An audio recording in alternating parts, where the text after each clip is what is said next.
We're gonna go TikTok live too. I just downloaded TikTok like a week ago. It's popping. It pops because it's not as limited as Instagram. There's like, I mean, it's just Aiden Vine, would isn't better it? explain it better. Basically, I guess it's kind of like a Vine, but there's like no like barriers or anything like that. You can invest into like, I invest a lot into like advertisement, like dollars and certain things like that, and Right. like the exposure's so unlimited. Mhm. Aside from like you basically like just can't be naked or like beat anybody up. Yeah. So I mean, obviously half my content there is cut out, but I other than would that, say 95%. yeah, exactly. Other than that, it's pretty dope.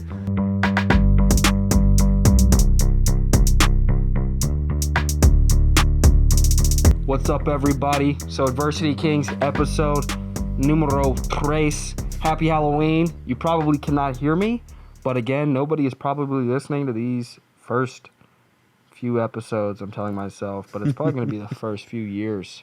I'm going to go ahead and take this shit off now, though. But it's Halloween, technically. October. Today the 30th? Yeah. So tomorrow's Halloween. Exactly. But give me a sec. I'm going to throw my mic over here and get my headset on. We're going to rip. I might light my cigar, too.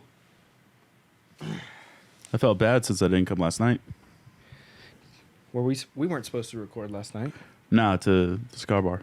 Oh, yeah. Who cares? Yeah. Do it every fucking week. Yeah, exactly. What I'm going to space it out. what I'm are- going to start doing like 2 weeks. What are the rules for this? Cursing, no cursing? No, we can swear. Just Dude. let's try not to be incriminating. Allegedly. With stories Allegedly. or shit that we bring up. You doing audio and visuals of these? You gonna Yeah. like throw these on Spotify or something? Yeah. Hopefully we're doing both. That's fire. Yep. Aiden said we're doing both. We got to come up with a name for him, right? Yeah. Rogan's guy is what's his name again? Jamie. Mm. It's not really like, like sophisticated and anything like that, but Yeah. maybe we'll just keep it at Aiden. I was thinking like Dr. AIDS, but he did not want to do that. I don't think. I fuck with this, by the way. That's kind of cool. Yeah. I don't know if it's all spelled right, but I mean, who the fuck reads cursive anymore? I actually write cursive a little bit in the morning just to try to keep myself I haven't done that. intellectually like engaged or something, just in case everything just goes to hell and I have to be the teacher of the world.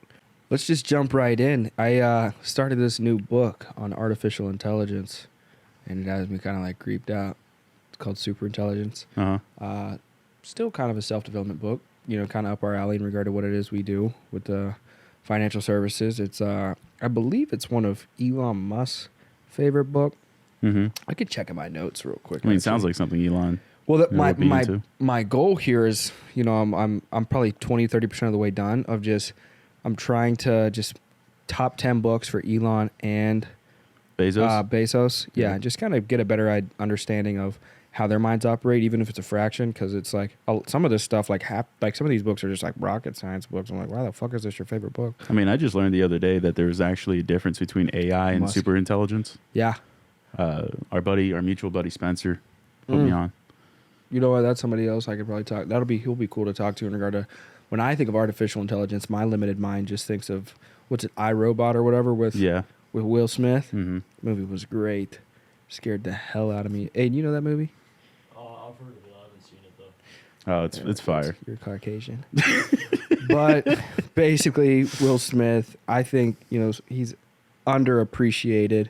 Yeah. I think it's Is he? good movie. Yeah, dude. I mean, like I don't 13 think he like won any Grammys or anything or Oscars? whatever, dude. You mean, like 13 Pounds, Pursuit of Happiness. He's done a lot of really good, like Oscar at least worthy movies. Yeah, but I don't think they ever give it to him. Yeah. I mean, it's all a fucking popularity competition. Yeah, and all Hollywood's that. kind of scary in regard. Like if we really understood like the depth and like the backbone of Hollywood, I feel like if that was really exposed with like who's controlling and mainstream media and like the mainstream like news channels and certain things, I can't even imagine like the puppet masters at the top and like what weird things they're into, because you Yeah. hear a lot about like the child sex slave and all that stuff incorporated with Hollywood and I was gonna all say. that stuff. That's nuts to me. I mean, But yeah, go ahead. go ahead. I was just gonna say. I mean, like one with like the news stuff. There was like Rupert Murdoch. He owns Fox, and like all those. And then there's the compilations of just stitching together different news channels from all across the country, and they're all saying the same shit. Yeah. So it's all propaganda. There's all an agenda behind everything. We're gonna go TikTok live too. I just downloaded TikTok like a week ago. It's popping. It pops because it's not as limited as Instagram. There's like, I mean, it's just Aid Vine, would better isn't it? explain it better. Basically, I guess it's kind of like a Vine, but there's like no like barriers or anything like that. You can invest into like, I invest a lot into like advertisement, like dollars and certain things like that, and Right. like the exposure's so unlimited. Mhm. Aside from like you basically like just can't be naked or like beat anybody up. Yeah. So I mean, obviously half my content there is cut out, but I other than would that, say 95%. yeah, exactly. Other than that, it's pretty dope. Wanted to start really kind of how I open up with everybody, just getting to know the listener, getting to know the host, Yep. which they already know me, but more or less our guests. So yourself, me and you, we've worked. It feels like years. Yeah. But it's really probably only been a little over a year. I think it's been When did you come to a year. Nebraska? August. August. So we're really like over a year. Yeah, it's been like a year, 2-3 months. Feels like years. Because me and Connor started at the same time. I just came to Nebraska a month after him, Yeah. or at least the Lincoln office. Because you had started up in Erie, didn't work out. Yeah, But you were working virtually. with Pops. Yep. Yeah, and your dad would be like, get No. your calls up. So basically, What do they say about collect the retirement referrals. Yeah. Hilarious. If we get any TikTok questions too, I'm going to pop those off. But now, skip back, way far back. Now, where were you born? Plano, Texas. Plano, Texas. I was a So- little munchkin, little roly-poly. So Plano, Texas, you're born, and then how's that story kind of unfold? So you were born, how'd your parents meet? Then they had you, you were born. Like, what's your story in a sense? Well, with because of the dad that we were just talking about is my stepfather, but we'll Mhm. get there. My mom and my real dad met when they were probably anywhere between like 16 and 17, sophomore, junior year of high school. Yeah. My mom had me right when she turned 18. Didn't go to college. Her and my real dad, had a falling out. Yep. So I don't know how graphic or personal we should get on this. Yeah, but I mean, think of your mom. You know what I mean? Don't yeah, blast her shit exactly. out. Should probably see hi, mom. Yeah, exactly. But they had a falling out of sorts. And then my mom met David, my stepdad, probably when I was about 4. Yep. So she was 22? Yeah, ish. Yeah. My mom was a paralegal, single mom supporting me. Obviously, like I just said, she didn't go to college, but she gave me everything that, I never Hard wanted. worker. Exactly. Obviously we didn't have a lot of money, Yeah. but growing up, that's not something I very much noticed, Yep. or maybe it was just normal to me. And even growing into money, you've never really given me the snobbish type of personality. You know what I mean? Not that everybody that grows up with money is a snob. But there's a certain air about it, because I've been around a Exactly. lot of people like that. Yeah. But I mean, we didn't like start. I mean, my getting shoes, money. peasant. Like some weird ass shit. Like, bro, like, can't you just say hand the fucking shoes over? Right. But I mean, we didn't start like actually getting into money until I was like 16. I was gonna say, yeah, because you had to build up. Right. Because when they met, David was probably just becoming an SGA. He was an MGA. He was an MGA. Yeah. Damn. I think he skipped RGA, and then when I was 5, we moved from Texas to Connecticut, and then that's when he started up his own office. That was old school shit. Yep. Completely from the mud up, and then he grew his deal pretty decently. I have no idea about the figures, but middle of 7th grade, because I mean, like skipping over Connecticut, really just middle of the fucking backwoods, living on 3 acres. My mom called it Snake Hill. Yeah. It was literally just a bunch of snakes. We had fucking bobcats in the back. And just like our driveway was like this. Yeah. I remember crashing and burning on like scooters and skateboards, going down that shit, trying to Those go are up the a best bit. memories. Exactly. I remember what hydrogen peroxide was like after And that. then you guys moved a lot though, because in our Yes. business we move so much. I mean, we just in the last year for both of us, we've moved twice each of. Well, I mean, apartment wise, we've probably moved 8. Yeah, like 7 times, 8 times. Because my team just got their house like not too long ago. But I mean, within the last year and a half, I've been in 4 different states. Graduated from, I mean, obviously we're skipping over the life story thing, but I graduated from Florida State last year. You graduated? Yeah. Bachelor's? I'm the only one in this office with a bachelor's degree. Outside of like, Do you know obviously this older is people. like the first like I've this Did is you like not this know is like this? my partner and I didn't even know you had a bachelor's degree. I just assumed everybody like just didn't partake in that stupid It barely shit. counts. Yeah, exactly. It's a hospitality management bachelor. That's what you went to school for? Was Yeah. I thought it was for culinary arts. No, see, that's the thing. I've told you this many times because you keep repeating it. Yeah. I was like, Brennan has some half chef degree. No, because I went to hospitality management because I wanted to own my own restaurant. But fucking 75% of the curriculum was like hotels. Yeah. And I did not care. And simultaneously, when you graduated, COVID hit, and it was like, and then your dad was like, "Hey, you could take up an offer here, or you could, basically." Well, I was supposed to go work for home office. Yes. Do you know Travel Matt? I don't know his last I don't name. know Travel Matt, but I know this piece of the puzzle. Right. So I was supposed to go work for him for an internship. And obviously that's what I was making. I was like 40 racks a year for an internship, which is pretty fucking decent for just out of college. Huh? Me scratching on the mic. I ashed on the mic. Oh. He's gonna have to. I'm honestly worried with the sofa and the cat and the pillow. The sucker's burning. But yeah, that fell apart. We're in the middle of COVID. I was locked up actually like 3 to 4 months before everybody else quarantine wise, because my boy Jacob, my college roommate at the time, he was a super paranoid guy. He was always on Reddit. Yeah. So he knew about that shit like 3 months before. So we were locked up since December 2019. Like you guys just decided yourselves? Yeah. Like we went to Walmart. We got I created my own mask out of the hat that I used to wear when I was cooking. And then like with string and all. Why didn't you just buy a mask? They didn't Amazon? it wasn't like ready at the time. It was They didn't before. have masks ready? No. Couldn't have bought a bandana? Well, that's not. I know you don't believe in the shit, but it's not So supposed to. initially, I don't know if I necessarily believed in it, but now I believe that very obese people could probably die. But then I'm like, Yeah. They might just die from like an artery exploding also. And I'm not like fat shaming, but I'm honestly, I'm like, listen, you know what I mean? Like this is an inward problem with an inward solution. I feel like with proper dieting and exercise, and I'm not a scientist, I'm not a doctor. You're saying it's a weak mindset. No, I believe in COVID. I believe in illnesses, but I believe in like you being in control of your life, being able to so I think you guys took the right route with being proactive though. It's like because people are insane. Anytime especially with how like explosive media is nowadays, because back in the day, like a plague would break out and be like, send a carrier pigeon. You know what I mean? And I've always wanted one of those doctor's masks with a beak, the plague doctor mask. That one looks freaky as hell. If I actually like believed in Halloween and actually dressing up, I'd probably do some shit like that. I'm not that into any of that. But with what you were saying, so culinary arts wasn't actually, it was hospitality management, and it was mainly hotels. Exactly. And then at the time, like obviously I wanted to get into cooking, and I did a lot of research. I actually taught myself for 4 years. Literally, I would take like 2 to 3 spices. I would hold them up to my nose and see if like they matched up. I would just watch a bunch of cooking shows, take notes, and I would just use that to fuel my creativity. Yeah. Because it's literally my creative output, my artistic side.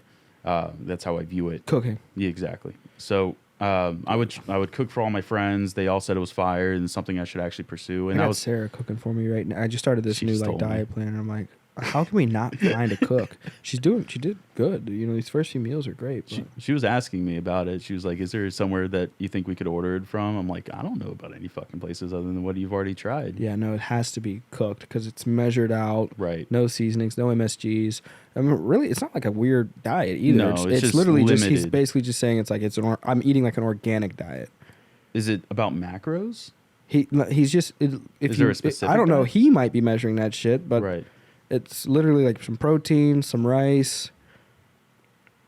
That's about it, I feel like. Portion management, it seems like, too. Yeah, I think that's what he's doing. But And just like a water intake. Like I wake up and do a 16 ounces of water and half lemon. Mm-hmm. So. It's almost like a detox.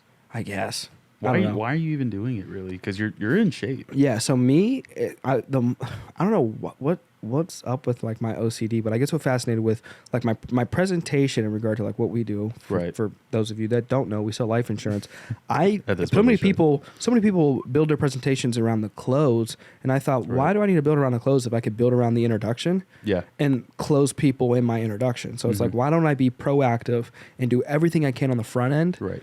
To give me the least resistance on the back end. So I'm thinking now, I'm like, why don't I just get obsessed with like internally opposed to externally. Like I probably don't need to work out as hard as I work out If you just ate right. if I just eat better and allow that to compound over time. Because Right. now I can be 80 and still be active, Yeah. not just physically, but mentally as well. Because there's so many things linked to that with sleep. I've been pushing us all to try to sleep more because Yeah. that's a common.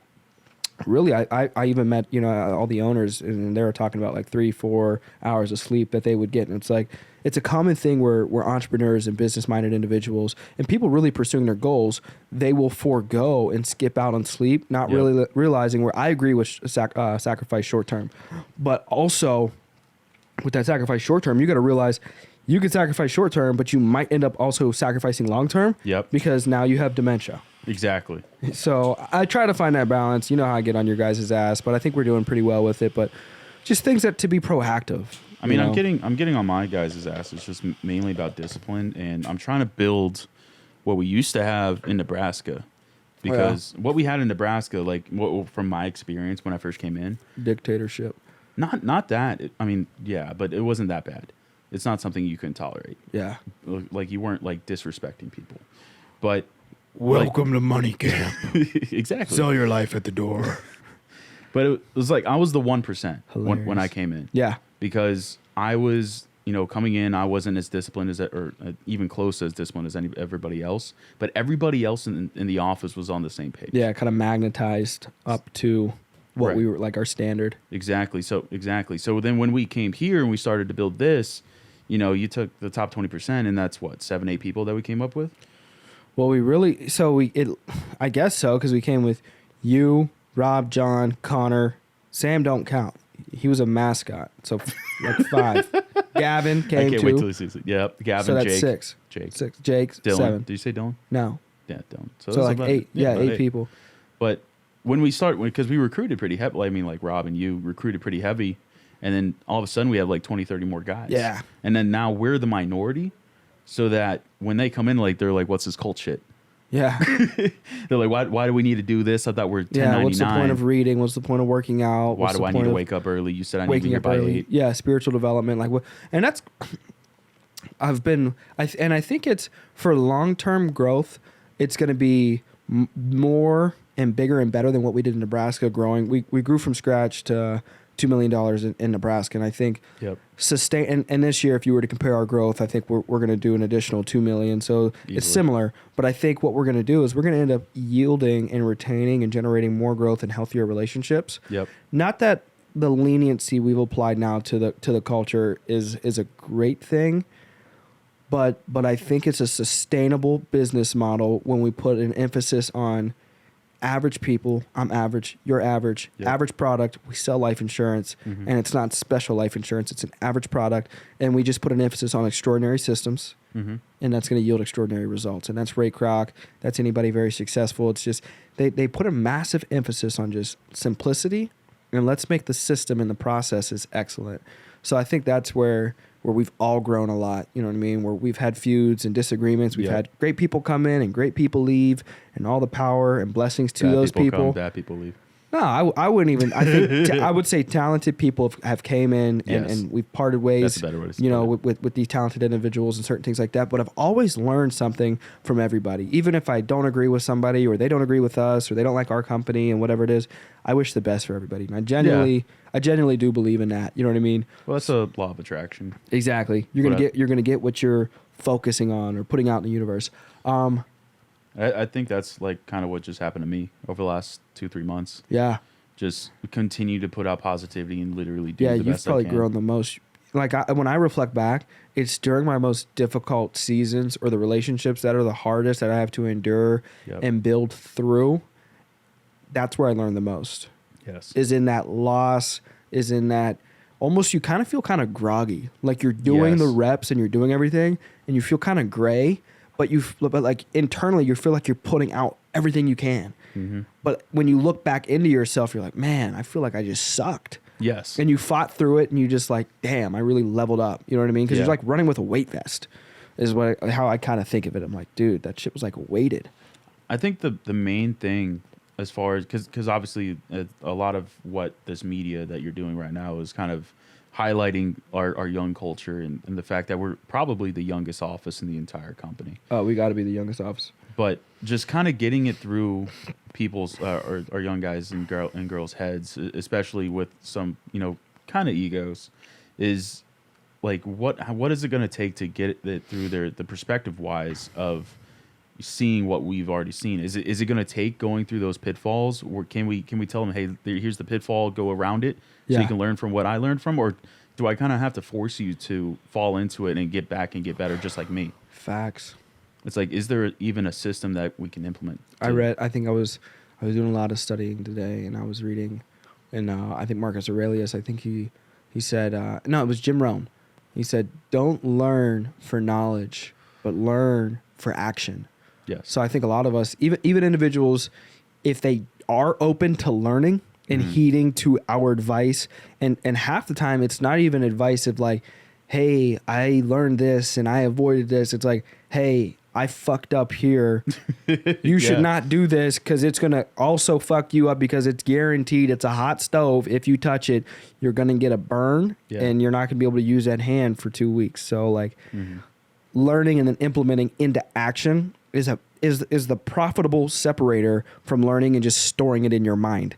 And I think my analogy with that is always like ammunition. Like, what good is it for you to go on a hunt and you know what to do? Like, you have the weapon, you've got the ammunition, but you don't pull the trigger. I think I made that analogy once. Yeah. But I think instead of saying a hunt, I think, I don't even want to imagine what you said.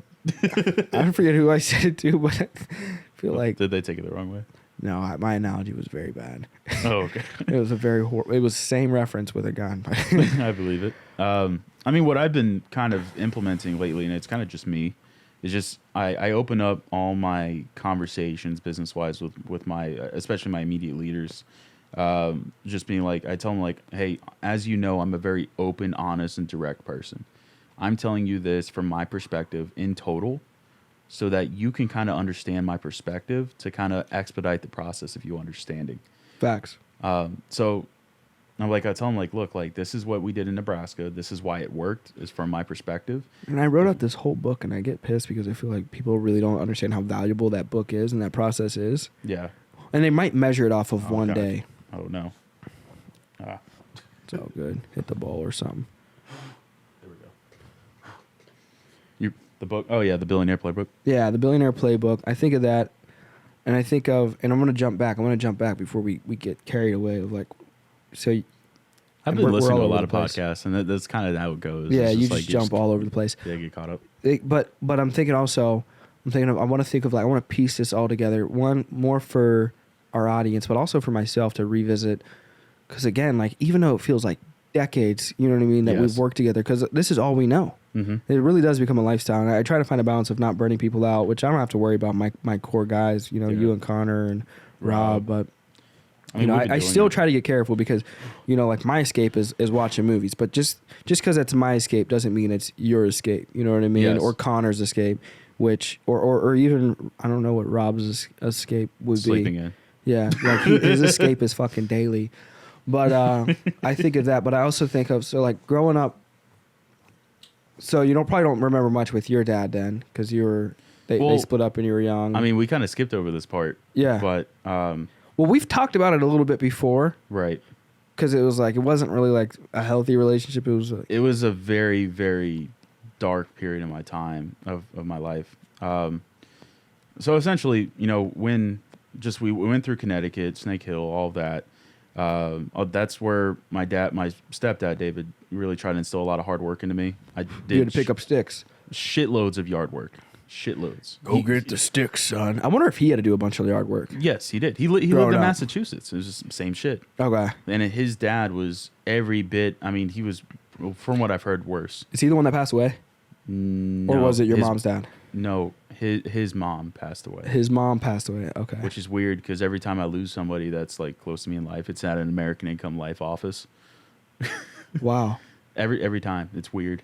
It's when you're in the AIL office? Yeah. I learned, like you're here in work. Yes. Oh, okay. Yeah. Dude, we work 24/7. So no. When I worked for my dad, I found out about his mom too. Oh, okay. And then I went in. Well, did you have a relationship with her? Yes. Okay, she was a saint. That's what I'm saying. Yeah. Now, do you have all your other grandparents still? Yeah, my mom's mom, her husband. It's a weird situation. They're never technically married, but he's been my grandpa forever. But he's not my biological grandpa. My mom didn't know who her dad. Again, personal, but she didn't know who her dad was for a very long time. And I would say within the last 6 years, I still haven't met the dude. But she said, great family. You know, they finally reached each other somehow, maybe through social media, Facebook or something. What is her nationality? It goes back and forth. She'll tell you Puerto Rican. She, from what my standpoint is, she's half Puerto Rican, half Mexican. Okay. Does she yell at you when you say that? Like, no. Okay. No. It's in the Hispanic community, and obviously I don't know how many people are going to be watching this and how many comments I might get on this, but we have one viewer on my TikTok live right now. For anybody that Justin Masca is a huge fan of this 10 years from now and just wants to start from the beginning, I guess.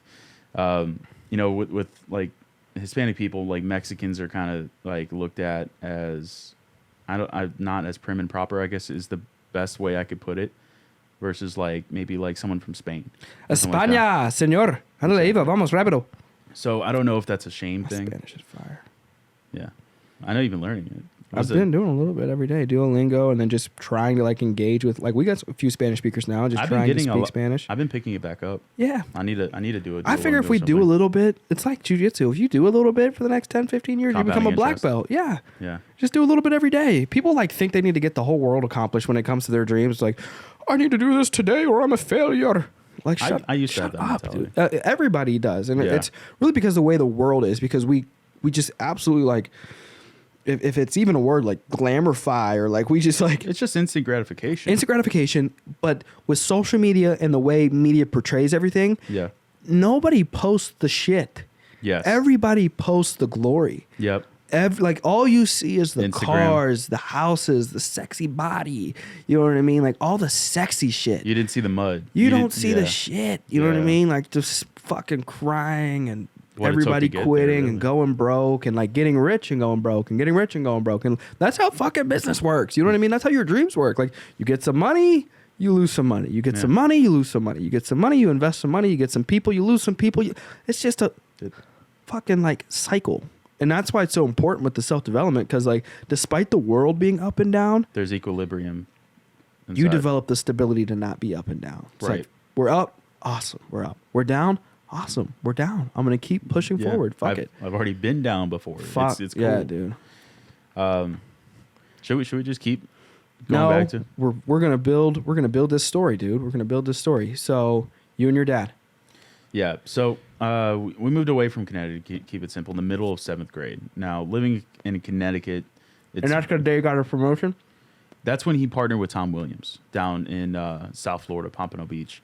So we moved down there, and very, very different culture shock, because it was very whitewashed. Up in Connecticut, obviously. It was in the Northeast. Then you became a Florida boy. That's probably what gave you your street smarts, because you got some street smarts for sure. Absolutely. Because even in like middle school, and like South Florida isn't like the type of place where there's like gangs or anything like that. You sure? Well, not to like the most part. It's not huge. Like, there are, but it's not a huge part of the culture. Where like if you go to like L.A., huge part of the culture. You know what I mean? Yeah. So like gangs in L.A. Yeah, Bloods, Crips. I mean, I can see that, especially now with like how homeless that state is. Yeah, I mean, same thing here in Chi-Town, GDs, BDs, all that stuff. But even in middle school, like everybody wanted to be the biggest drug dealer. So I mean, that kind of got me involved. Just in smoking weed. I was smoking weed. Stopped like almost a year ago. At like 13. I remember I'm still boys. He's like a family friend brother of mine. His name is Anthony. I'm going to go visit him by Christmas time. But he's the one that got me my first blunt. And then that, I can't even imagine the amount of money. That's how like every kid is. It's like real young. Mm-hmm. You know, you're like, oh, meet this kid, this, that, the other. So you guys moved to South Florida. He got the promotion. Yep. Was it like a big jump in life? Or it was a few years of grinding? No, it was just a big jump in life. Definitely, we moved into a very nice house, and we stayed in it's shaped like a horseshoe. It's a gated community that's filled with other communities, if that makes any sense, like sub communities. And the first house we lived in was actually very, very nice in comparison to a lot of people's houses, obviously. But like over time, just getting bigger and bigger houses within that same community. It's huge if you think about it. It's probably 8 football fields long, something crazy like that. There's a clubhouse on each side. It was a very, very. That was your house? No, the gated community. Oh, okay, yeah. Yeah. So there's a lot of space. There's clubhouses on both sides. There was every amenity you could really think of. Yeah. It was a lot of biking around, but like a lot of shit that you can get into, really, too. Because down in Florida, like, and I keep telling my boys that because they want to come with me to come visit Florida for Christmas. I'm like, if you're just in the right place at the right time, like, you can meet a billionaire and you'll be in a penthouse for the night, or you can meet the biggest, largest drug dealer and have guns pointed at you. I've had both. I've had both. No, I've been in similar situations, I guess. Yeah. Not the same night. No, not the same night. Yeah. So you guys start living it up down there. Mm-hmm. And then does your bio dad reach out at all? No, so I was going to say, so since when I turned 13 on my birthday, I'll never forget this. My mom was driving me to the mall to pick up some clothes for school. Mm-hmm. And I remember I was just sitting there looking out the window, and I guess it's just mother's intuition. But she just looked at me, and she's like, "What's wrong?" No, she was like, "He didn't call you, did he?" Yeah, like he didn't say happy birthday. Yeah, he didn't call you, did he? And I just look at her and like, kind of like, and I've always been a little bit emotional, like I got it to a little teary eyed, and I was like, no. So I had to listen to the next 20 minutes. Imagine. Yeah, fucking 13. Right. But I had to listen to the next like 20, 30 minutes of her calling him and just absolutely fucking ripping him a new asshole. Especially Puerto Rican ladies. Oh, dude, my mom's crazy. And your mom's just a strong-willed woman. Very much. Like, and I think that's because in her mind, raising a boy. Well, I feel like we could really call your mom an entrepreneur too. You know what I mean? Because like, if you're the wife of an entrepreneur, he's working 24/7, so you're working 24/7. Because not only are you supporting that, but you're raising a family amongst all those other tasks and all the behind-the-scenes support. Like, I know your mom could rip a presentation. I see her, actively recruiting and just doing so many things. She does that people, recruit. you know what I mean? That people don't like really take into consideration of like, it's not that it's just like easy, but it is easy. It's just taking reps and taking shots. So it's like, I think that's a really valuable thing people don't take into consideration is like the spouse of an entrepreneur, husband, wife, whoever it is, they're both entrepreneurs. They both have to have that same mindset. It's absolutely a lifestyle. So she's ripping his ass. And he calls me. I don't answer because, of course, I'm just like, fuck you, dude. Mm-hmm. It took, my mom bitching you out for 30 minutes for you just to... You could have sent me a text. Yeah. Or just a fucking card. You didn't even have to conversate with me if you don't want to. But, like, progressively over time before that, he, like, gradually stopped talking to me less and less. And then that happened. And then from then, it was 7 years. 7 years until I came into contact with him again. Yeah. And I reached out. Yep. That's the same with my dad. Exactly. So over that time frame, I mean, that was a major part of it, but it wasn't all of it, where I went into major depression. Yeah. Chronic. And that's why. See, we probably were like really similar because like how our stories were like. Yes. I remember bawling my eyes out the day my dad went to jail. Yep. And then like I don't know if I got like one call. Like I think I got like one call from him, but it was really just him blaming me on him being in jail. And now I'm like 11, and I'm like, that's not a laughing matter, but it is a laughing matter. Yeah, dude. So I think I could have gone the same because I was crying every day. I'm 11 years old. My dad blamed jail on me. My mom just got out of jail. Right. And I'm like, man, I really am horrible.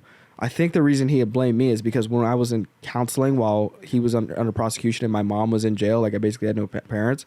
Right. They were like, "Are there any guns in the house?" I'm like, "Yeah, we hunt." And I guess he wasn't allowed to have any guns. And so so he blamed. So I guess. But that was like a piece of it. Right? Like, no, dude, 98% was like if you look them up, it's like all FBI. It's like FBI, and it's like wire fraud and all types entire of files. Yeah, so it's like there's pieces of it. It's like guns. I'm like, all right, well, that's not my. I didn't bring the guns, and I was 9. Right. I didn't go out and be like, let's get an AK-47. Now, to be fair, did he ever tell you not to, like, if some white guy shows up at the door he with a suit on? He was nuts, you know what I mean? But, like, I never got, like, we never workshopped it. We should have role-played it. Yeah, you know should have role-played, yeah. You should have got it on film. Terrible coach. But, yeah, I can see where we were probably in similar emotional, when children, like, lose parents or damage parental relationships real young, I feel like it's very damaging internally. Abandonment issues And just, like, You know, like I don't Trust. do well with compliments. You don't do well with compliments. I hate don't want praise. gifts and shit like that. Yeah. Like I like to give. Same. You know what I mean? I like to be alone. Yep. I don't expect anybody to really stay. Mm-hmm. You know what I mean? I'm like, oh, because both my parents went away, so I was like, all right, this motherfucker ain't gonna stay in my life. But it makes his business really easy for me because If you someone know, leaves, you're not. Yeah. You don't have that attachment. I'm not. I was like, oh man. I mean, You know it's what all mean? love, but it's not. I've gotten that, a lot better though, because you can get kind of pessimistic with it, opposed to Yes. optimistic, where you're just like, oh, they're gonna leave. Where it's like now I'm like, look, leave or don't leave, I'm gonna love them. It's all good, and that's with everybody in my life. Yeah. But I think the route I took was the anger route. I feel like that's the difference between me and I went down like, I want to kill. Like I remember like just thinking about like I was like a very angry kid, like just thinking about like just borderline really like messing people up. Like I started fighting like that same year. Like my fifth grade year is the first year I got ISS, and ever since then I never stayed in one school for more than 2 years because I was getting kicked out. Right. So I feel like we relate there. Yeah. I mean, for me, like it was the depressive episode, and I was like from there on, I was very much an empathetic person. Mm-hmm. I was always very big, and especially in like middle school and going into the beginning of high school, I was playing football, and I was a lot larger and a lot more in shape than I am then and now. People would be scared of me and intimidated. Yep. I don't know if it was just because of the looks I always had, because I was fucked up in the head too. Yeah. Like, you know, I had thoughts, but I never acted on it. Because honestly, one of my greatest fears was like, what if I like actually hurt somebody? Yeah. That was one of my greatest fears. Yep. So that's why I never really got into fights. But also, I was such an empathetic person that I would, law of attraction, I would meet other people that have similar issues or Yep. just issues in general, and I would be able to help them work through it, even though I couldn't work through my own shit. Yeah, exactly. You're Yeah. the best therapist until it comes to you. Exactly. It's like, this is great advice, but I'm not going to take it. Right. And yeah, I think but that led to me being able to be that therapist for myself. Yeah. It takes a long time because I didn't want to take medication. Uh-huh. I hated therapy.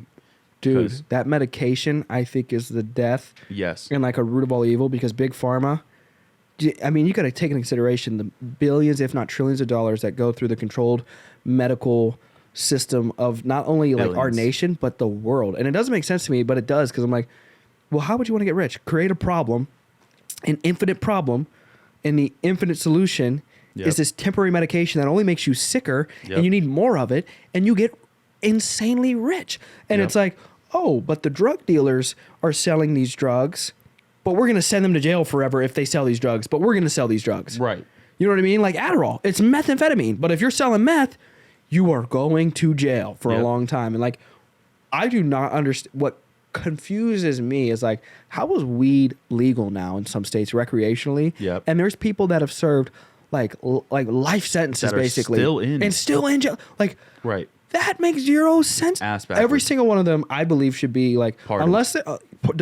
unless there was some type of violent, you know, where Yeah. they killed people, hurt people, or Gun something. You know what I charges. mean? Like that's also associated with that. But like, Right. if it's just like, hey, had a few grams and you're going to jail for life, it's like, what the dude? Holy Yeah. hell! And then it's like, I've had people. and then I like listen to Rogan and everything like that, and it's like these purified substances, like pure forms of like, where their studies of pure forms of heroin and cocaine aren't as destructive as made out to be, Mm-hmm. and then you find like the same traces of the drug In nature. in, right? not only in nature but in the drugs that are prescribed. It's So just cleaner meth. it's just cleaner math, or it's our math is what. And so my mind's like, so this is just a month. So it's like, it's so unfair. You know what I mean? Where it's like, Right. if you guys want, just legalize it. I think, I don't know, you know, to the extent of Oregon, but like legalize it and just tax it. If you guys want your money out of it, it's just so greedy and I disgusting. mean, to me. there's extremists with that shit too, because there's people that are like, just legalize all of it. Yeah. But if it's like a lot of those drugs, like legitimately do fucking really fuck up your life Yeah. and all of that and your mentality.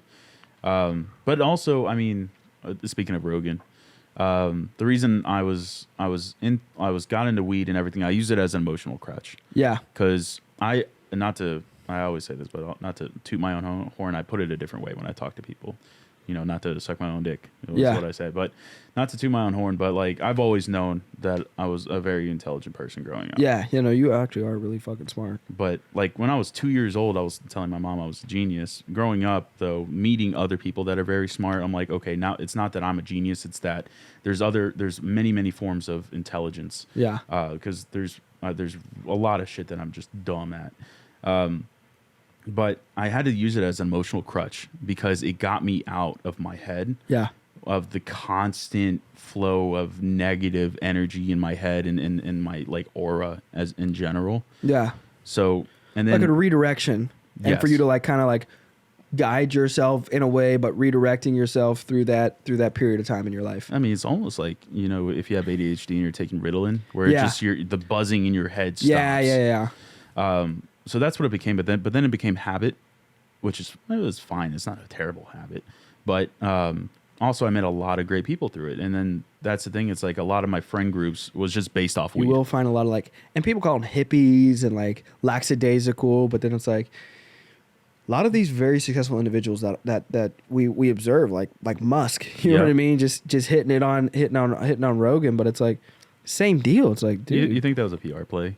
it could have been a PR play because it like his business dropped 6%, but then it went up like 60% over the next quarter. So it's Right. like it could have been, but I find more than now anything can be abused. You know what I mean? You could abuse sugar. You can abuse. Well, I mean, he speaking of like Elon, he did like he was like, I'm going to make the stock $420.69 just for the fucking meme of it. Yeah. So I wouldn't be surprised at just how intelligent he is. He probably thought about that shit beforehand. That's what I think as well. It's like, oh, dude, you know, this could have been just a play. You know what I mean? To just kind of drive his biz. Right. But I think good people are just good people regardless. Yes. You know what I mean? You're going to relate to them and such like that. So that point of your life, that would be maybe like for me, like where I look back at people's life where there's like just breaking points. You know what I Yes. mean? Where you're like, that was a critical moment in my life that set the course of my life. Absolutely. Right? Yep. So I feel like, would you say that was your first one?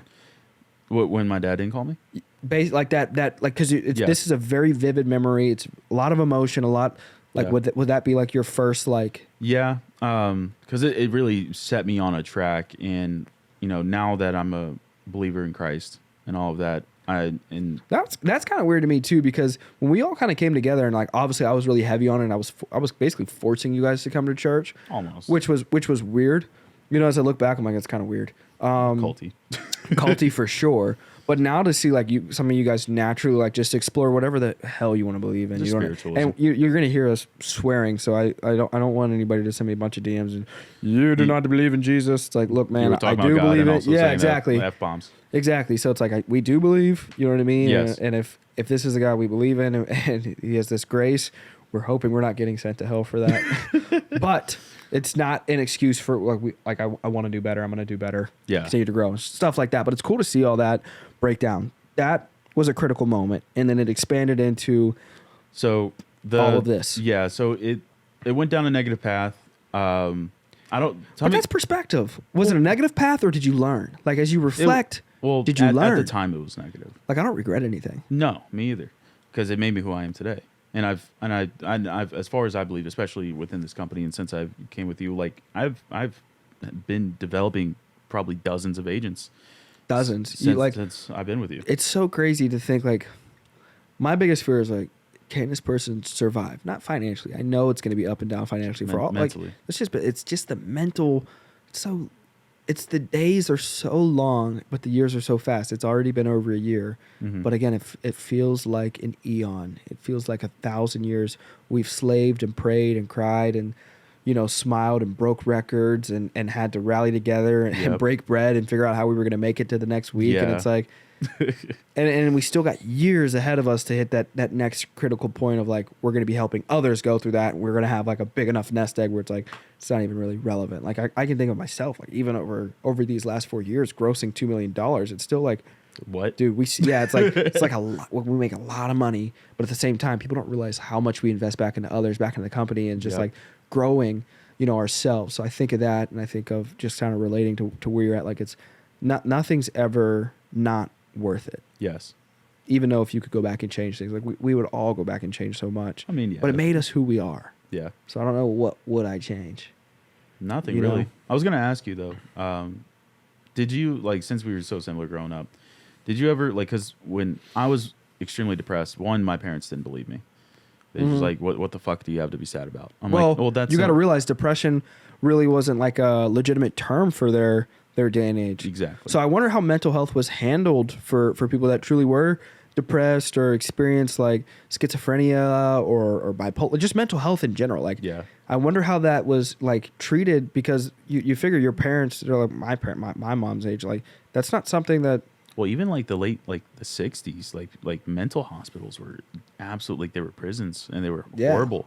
Just like an asylum, basically. Shock therapy, all of that crazy And stuff. it was never like a real like, and especially if there wasn't like massive trauma, then people just completely exclude it. Yeah. I agree with, I think there's a certain balance of like self-development and loving yourself and taking care of yourself, working out and doing certain things that can really almost like completely eradicate and help you grow out of that. Right. But I think there's some chemical things that, like I tell you, like, you know, I think this needs more professional assistance. Yeah. And I'm not going to excuse or deny that, because I 100% believe it's legitimate. Experiencing it with my ex and her family and her, you know, going through suicides. You've been close to suicides in your family, and it's like, it's a real thing. Yeah. You know what I mean? And Because your brain's not wired to do that. no. Like when you go to hold your breath, like, and everything like that. Like, Self-preservation. yeah, you like Yes. your brain is not wired to end yourself. No, that's funny. But we'll get to that. But I was gonna say that, like, they didn't believe me, and they're like, "What reason do you have?" Yeah, exactly. There's no fucking reason. Yeah. Tell me what the reason is that I'm feeling this way. That everything is gray. But went through that. You know, smoked a bunch of weed, all of that. I met friends, and they would support me, and all of that sort of stuff. Getting into college. Getting kind of used to the hippie lifestyle, because I was in Tallahassee. Yeah. If you ever go to you've That been to was my Tallahassee. biggest. Yeah, it was one of my biggest. That's where I trained Sam. One of my bigger months was Yeah. down there in Tallahassee. I love Tallahassee. I don't know if you like, because obviously when you're working, it's different, like experiencing the area, but it's literally half country and half hippie. Yeah. So like a lot of my friends there were hippies. They rock climbed, they played banjo and guitar and all that Yeah. type of stuff. So I got into acid, and that's why I was saying, speaking of Rogan. Yeah. So I guess just getting deep into it, because I don't really care about sharing personal stuff about myself. But I went through 3 months straight of just acid every single day. Yeah. The psychedelics. Yeah, and I honestly think it was like a controlled insanity, Yeah. because at the end of it, It's like Sam's ayahuasca. yeah, but that's controlled though, Yeah. because there's a shaman or a spirit guide or whatever the fuck you call it. But like that, I just had my cokehead friend that Yeah. would just feed me acid. And honestly, coming out of it, like, it's a lot of epiphanies. And growing into that, it was a lot. You have to be mentally stable enough. And I've gone through enough at that point that I was mentally stable enough to handle it. Yeah. And You'd like calloused up. Like, it's not that you Exactly. completely healed, but it was like you had gone and survived and gone through so much where it was like there was a level of tolerance where you were stable enough. plus I wanted to be better. Yeah. So I wanted to get out of it. And then it just became like, look, like whatever happened. All of it is it's the uncontrollables. I can't control my dad. Yeah. I can't control the decisions he made. Yeah. But I can control what I do from here on out. Yeah. And that's what That's it a really key. became. Now, obviously, I wasn't disciplined and everything, but like, and at that point as well, like, not even just mentally and spiritually, physically, I was really fucked up. I was broken. I've told you this before. But like, sitting, standing, laying down, I was always uncomfortable. Up until now, it's taken me 2 years just to feel comfortable again, just being in my own body. Yes. My shoulders were off, my neck was off, my hips were off. I had to go to the chiropractor, I had to go to the doctor, where I learned about other things, like I was deficient in vitamins, and just because I was so depressed. And I had another depressive episode in college where I was almost bedridden outside of school and work. Yep. A lot of people actually experience a lot of mental health issues in college because people don't take into consideration the expectations placed Yes. on young adults transitioning into the real world Yep. of get your shit together so you can be independent. Now. But independent, yeah, almost, sooner than later. But the independency compared to 20, 30, 40 years ago, people don't realize the rate of inflation. Mm-hmm. It's a lot different. Yeah. You know what I mean? Like back then you could move out and make $2,000 a month and sustain yourself. and be If you don't fine. make like $2,000 a week now, and people think I'm like bullshit, but like you cannot like live, have a car, eat good food, okay food, and make less than like $1,000 a week. Easily. No. You know what I Especially mean? like where we live right now. Yeah, and so it's like, and you ask most adults, they're not making $4,000 a month. You know what I Right. mean? Like they're probably $3-4 grand a month, but like because at we work most. with a blue collar, demographic. So these are adults, 30, 40, and they need one another, or they got to like move back in with mom. You know what I Yep. mean? It's like, Or yeah, get we're help. going. It's not even like really like hard times. It's just the way the economy is now. Like you got to make. So there's no way you can go from high school to making 2-3 grand a week unless you're in sales, and then Yep. you have to sell your life to that though. Exactly. Like I don't know where you can go out and get into sales unless you're connected and have like say you were connected to the extent you were, Yeah. but it was handed to you. And the thing that I respect your dad, Miss Zoffin, is that he hasn't really like handed you like I've never been handed shit. like you work for it, and that's what builds your character as well. And I don't think I'm not going to hand my kids are obviously going to grow up a lot better than I did, which Right. is easy. I mean, basically a fucking dog. Yeah. You know what I mean? With a home, basically would grow up better than me. But nah. But I see that as like respectable, and I see that in you. Mhm. And then I think, with all of that and in the experiences with that, like what were some of like did you see anything like crazy or hear anything like a major epiphany that like really like stuck out to you? Like I'm excited to get Sam to really dive into the ayahuasca experience just to know like what was that like? What, you know what I mean? So for you. I mean, like I was just saying, it was the fact that I can't keep blaming other people. Yeah.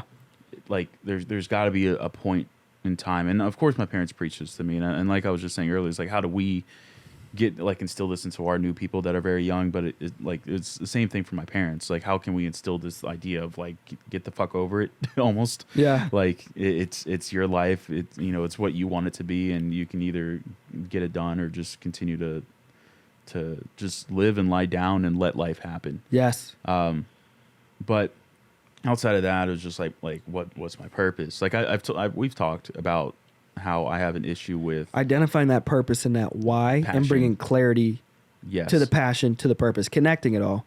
because with the depression stuff, like that's where like and I'll talk to about my cousin later, but It like silences. your own value. Mm-hmm. Because when you get into like suicidal thoughts, like it's almost like your existence becomes invalid. Yeah. Like it doesn't mean anything anymore. Yeah. But also going through that suffering, like I was saying with it, like being empathetic, you never want to see somebody else or like be the cause or anything like that of somebody else going through that type of suffering. Yeah. Because it's legitimate. It was terrible, terrible suffering. So that's why like I try to be as uplifting as possible to other people and do my best to get them through whatever they're going through and give as much advice as I can and whatever it is. And that's like when I've told you, like my leadership style is like I always do more for other people than I'll do for myself. And obviously at this point, like And you're seeing how far that's getting you with how Yes. quickly you've been, or with how, with the short amount of time you've been here, how quickly you've really developed not only yourself but a team is Yeah. in direct correspondence with your ability to build the relationship you have with yourself and then with your team. yes. How well can you love yourself is a direct reflection of then you loving your team and others. So they go hand in hand, and they go hand in Right. hand with your success of Yes. helping others get what they want. You're going to get what you want. Yeah. Now I'm starting to like profit off of it. Yeah. It took a good 8 months. Yeah, I'd fine. say. And it's going to take Financially. another 8 years to see like Real. like a huge spike of like, Mm-hmm. sure, you make a couple 100,000 next year, but like a decade from now when it's like a couple million in renewals and investments, and we're getting houses in certain places and vacation houses and taking Right. trips with people, and real all these seeds will really start to come to fruition, and you'll really be able to experience the fruits from Exactly. all of it. But I think also and one of my favorite things to bring up is like, music and movies, and like, Yep. so what was the music for you growing up? Like what were the things that you latched onto that kind of like, I would say honestly hip hop yeah, is really what Dave was big into old hip hop. It's so weird Yeah. seeing you guys just blast Biggie and Tupac. Yeah. That's like all he listens to. Eazy-E. Eazy-E. NWA. You Yeah, too though, like, and like not just the like cornball juicy. almost. You know what I mean? Like it Yeah. ain't just like the standout songs. Like you guys know songs. Like you guys are cultured. You Yeah. know what I mean? And I And- don't know if that was Florida. I think that's just in general. I feel like Dave No. always been on it. I feel like you always been on it. Like I before I wanted to get into cooking, I wanted to be a music engineer and actually get into that lifestyle, because music was also outside of pot. Music was my other crutch, where I can just sit here and listen and kind of just like it just takes me. It fills the noise in my head, essentially. Hip hop, like I just love the culture of it. Just almost the skill set of it, the respect, all of that. And I would just look up artists. I would listen to entire discographies. And find people. Yeah, find Yep. people. I would. So I would go on social what was your media, Twitter. favorite? What helped you get through? What did you click on? Like a few songs I could think of, I'm like The Man or something by Aloe Black or something. That was one of my favorite songs growing up. That helped me push. One I remember that actually kind of got me Man. through it. And this is funny because at that time period, that was when we were still in Connecticut. I had just both of my sisters. The older of my two younger sisters were born. Are they? Half siblings. Okay, so they're I'm the only one from my biological parents, Okay, so and I'm the oldest of 6 out of 4 parents. There's Yeah. So my real dad and my stepmom have 2 boys. okay. So then you have 2 other half siblings, Yes. and then you got your 2 half sisters, and those 3. are I was just saying at the time in Connecticut, 2 of them were born. The other one was born in Florida. So So you have you 3. have 13 or 14-year-old sister, right? Yes. Okay. Oldest one's ASU. I just saw her the other day, right? Yeah. And then the middle one. Was that Brooke or Taylor? they're Brown both hair. at ASU? No. So Brooke was there, blonde. Yeah, the Yes. one at ASU. Yes. Yeah. So it's Brooke, Taylor. Taylor is in her junior or senior year. It's funny because I'm like the black sheep of my family. Like Yeah. outside, like even like selling my soul to this deal. Even before that, I was always gone from my family. Yeah. College, never that. Like before college, I was kicked out of my house it was supposed to be for like 3 days, it turned into 8 months, and that's when I saw Your ass so stubborn though. He was probably that like, hey, literally 3 was me days, and being you're like, stubborn. all right. How about 8 years? Hilarious. That was the turning point in my life. That was another critical. Yes. Okay. Because I was working for my dad. Right. This was at the end of 2014. Yep. Because Selling in Florida. Yep. Right. This is when I heard about you too. Really? Yeah, because I went in 2018, August. So I'm almost a year into the company. I'm 19, and I won some top producer something, and they flew us out to Globe Life Stadium, the old stadium. And you met my pops. And I met your pops and your mom, and she was like, I got, a boy, he's 19, 20, he's going to college in Tallahassee. Mm-hmm. He just worked with us, did really well, but he's, pursuing some of his education. Right. Yeah, that's, I did not do very well. If we're being real honest. I don't know. I was not disciplined enough. Well, I mean, yeah. I mean, she said it was like there was a little lack of discipline, but like you popped off some sales, you were getting referrals. Yeah. Like I knew the deal. Yeah. Like I had a lot of mentors. Yeah, absolutely. Because I just kept fucking around, and my dad would just put me with different MGAs. But yeah, I mean, like I did the thing, and you know the field. Yeah. It's completely different. Like half the people we're with who were still in the field wouldn't be here. Yeah. Like they wouldn't be able to do it. No, But not at all. for what I did, for being right out of high school, not disciplined at all, I still got results, and I learned a lot. But Christmas time, I went to go visit my mom's mom in Texas. Yeah. While I was gone, and before that, my buddy Anthony that I was just talking about, he was living with us because he came to be an agent too. Yeah. My parents bought him like a $5,000 Acura, bought him a car, got him the job, and then I've told you about how my dad did leads. He would get like 4,000 child safe, which viewers that are outside this company don't know what that is, but they're harder leads, and we didn't have enough leads to schedule our own schedules, like full schedules. Yeah. And they wouldn't let us leave until we had 10. Yeah. So we would just combine the two. Yeah. And then we would drop off one of our cars at our local Walmart, and then we would just hop in one, and then we would just go run the sits ourselves, like both of us. Mm-hmm. But essentially, he was living with us. We had a fat ass guest room that he enjoyed, but we left a bong essentially on my toilet because I had a bathroom in my room. Yeah. And that was found while I was gone, and then I got a call saying I'm a piece of shit, which I was. Yeah. Because that was not the first time, at all. Oh, okay. Like Not the I had first been toilet bong. No, not even just that. Just smoking Yeah. weed in the house and all that. Like I was a bad kid. Like obviously I should have just respected my parents. Yeah. But of course, like I was like, well, fuck you guys then. Like if you're gonna kick me out while I'm in a completely different state, then I'm not coming back. Say less. I had $200 to my name and a suitcase full of clothes. I was with my grandma who lived in the ghetto in Texas, in Waco, Texas. And she did not have a lot of money and all of that. And before I left to get on the airplane and stuff, I texted my real dad, let him know, hey, I'm going to go see Meemaw, which is my mom's mom. I don't know what you're doing in life, but I'll be in Texas. Let me know. And during that time, when essentially I got that call and saying that I'm essentially staying, I was looking for a job and all that. So my grandma, who didn't have a lot of money, didn't have to fucking support my 19-year-old ass.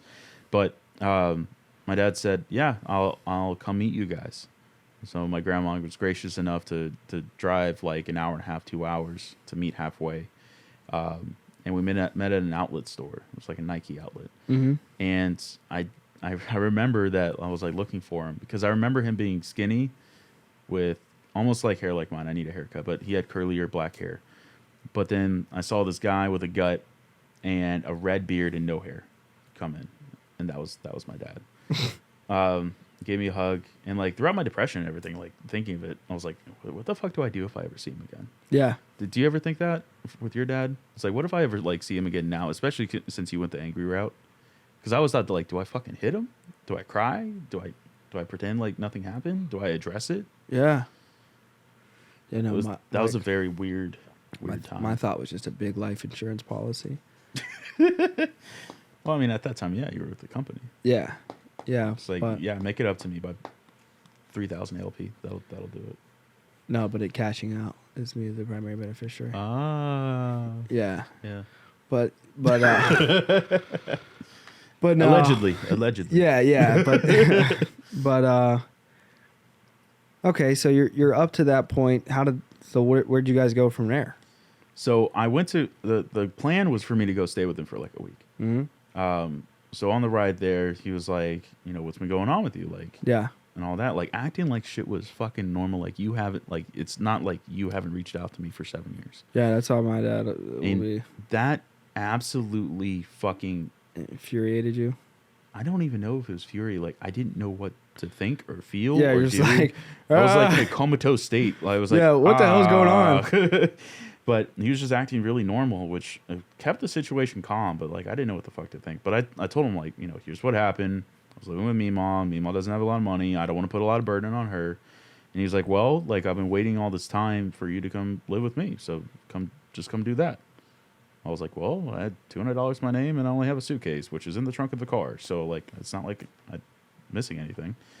So I was like, well, I don't want to put the burden on her. So like, even though it's not what I want, it's a very stressful, emotional situation. I'm like, I'd rather just do that for my grandma, which kind of ties back to like, I'll do more for other people than I'll do for myself.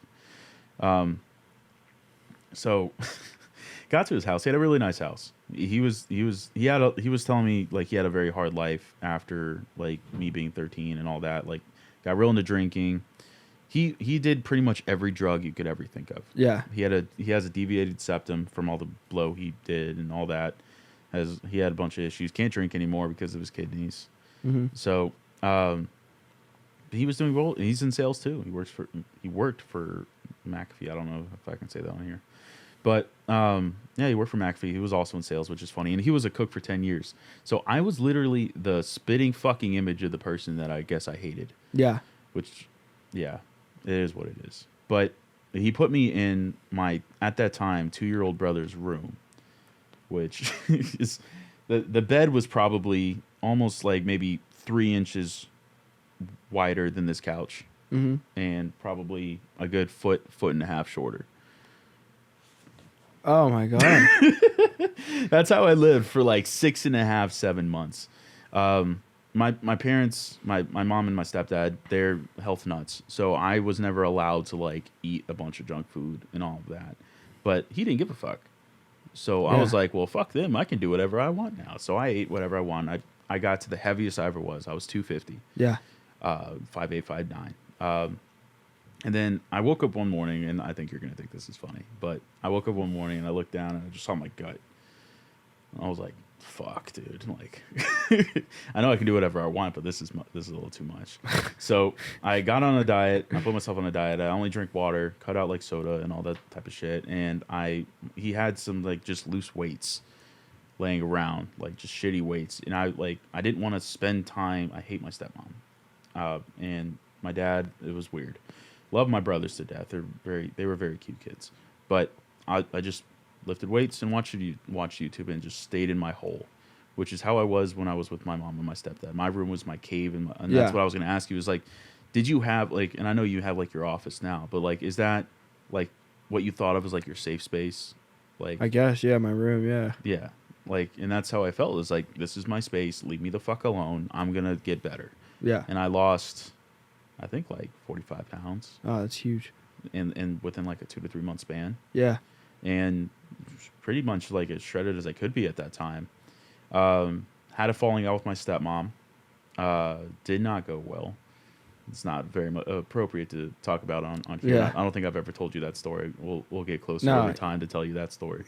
But essentially, it came to the conclusion where I could not stay there any longer. Yeah. I quickly, because my dad was at work at the time, and then he found out and he called me. He's like, "What the fuck happened?" And I was like, I threw all my shit in my suitcase, panicked.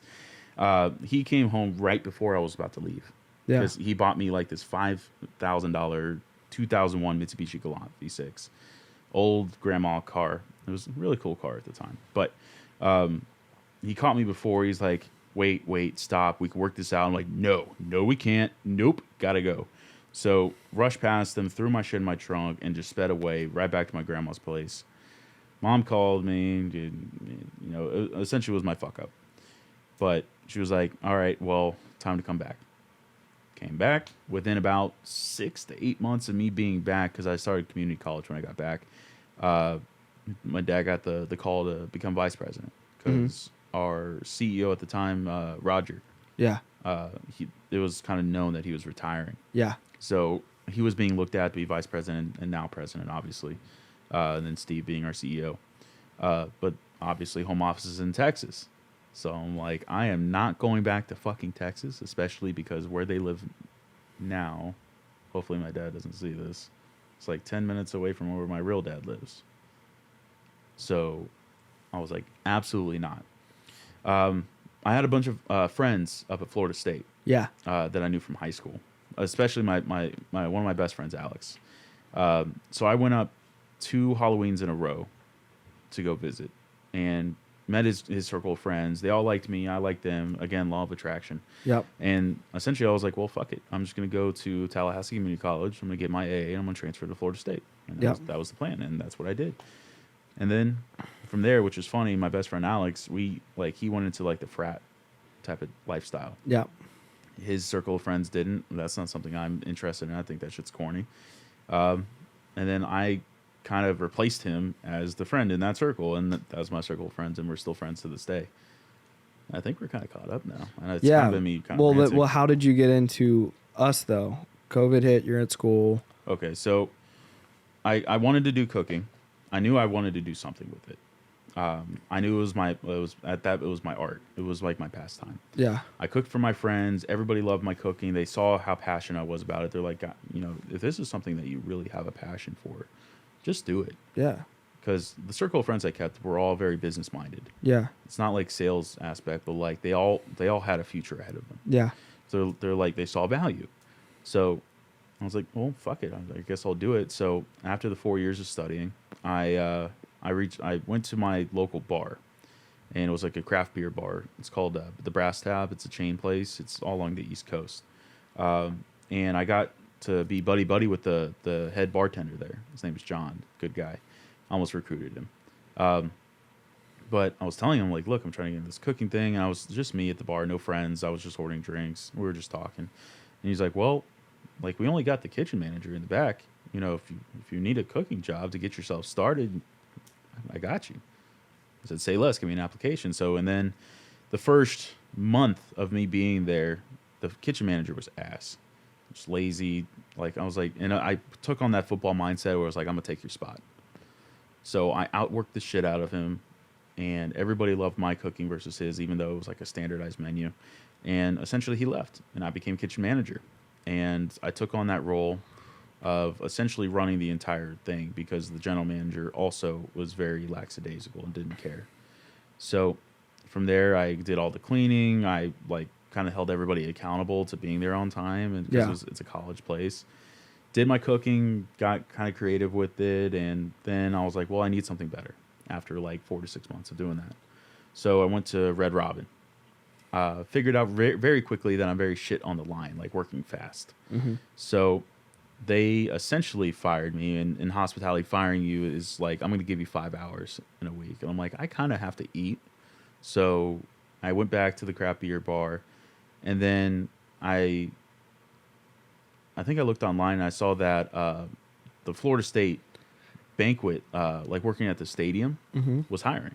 So I went in, I met the chef, and I told him how passionate I was. He's like, we're actually looking for somebody exactly like you. You're hired. Bet. So I came in. I was just as coachable as I physically could be. I'm like, I don't care what the hours are. I mean, here are my classes, but I don't care what the hours are. I don't care if I have to stay here till 2 a.m. Just let me work. If I can be creative, awesome. But they started me on cutting vegetables and all that. I was very perfectionist-minded because that's how passionate I was about it. The chef essentially noticed how hard I was working, all the head chefs. They loved me. They took me under their wing. They just started showing me stuff, and there was lists for banquets.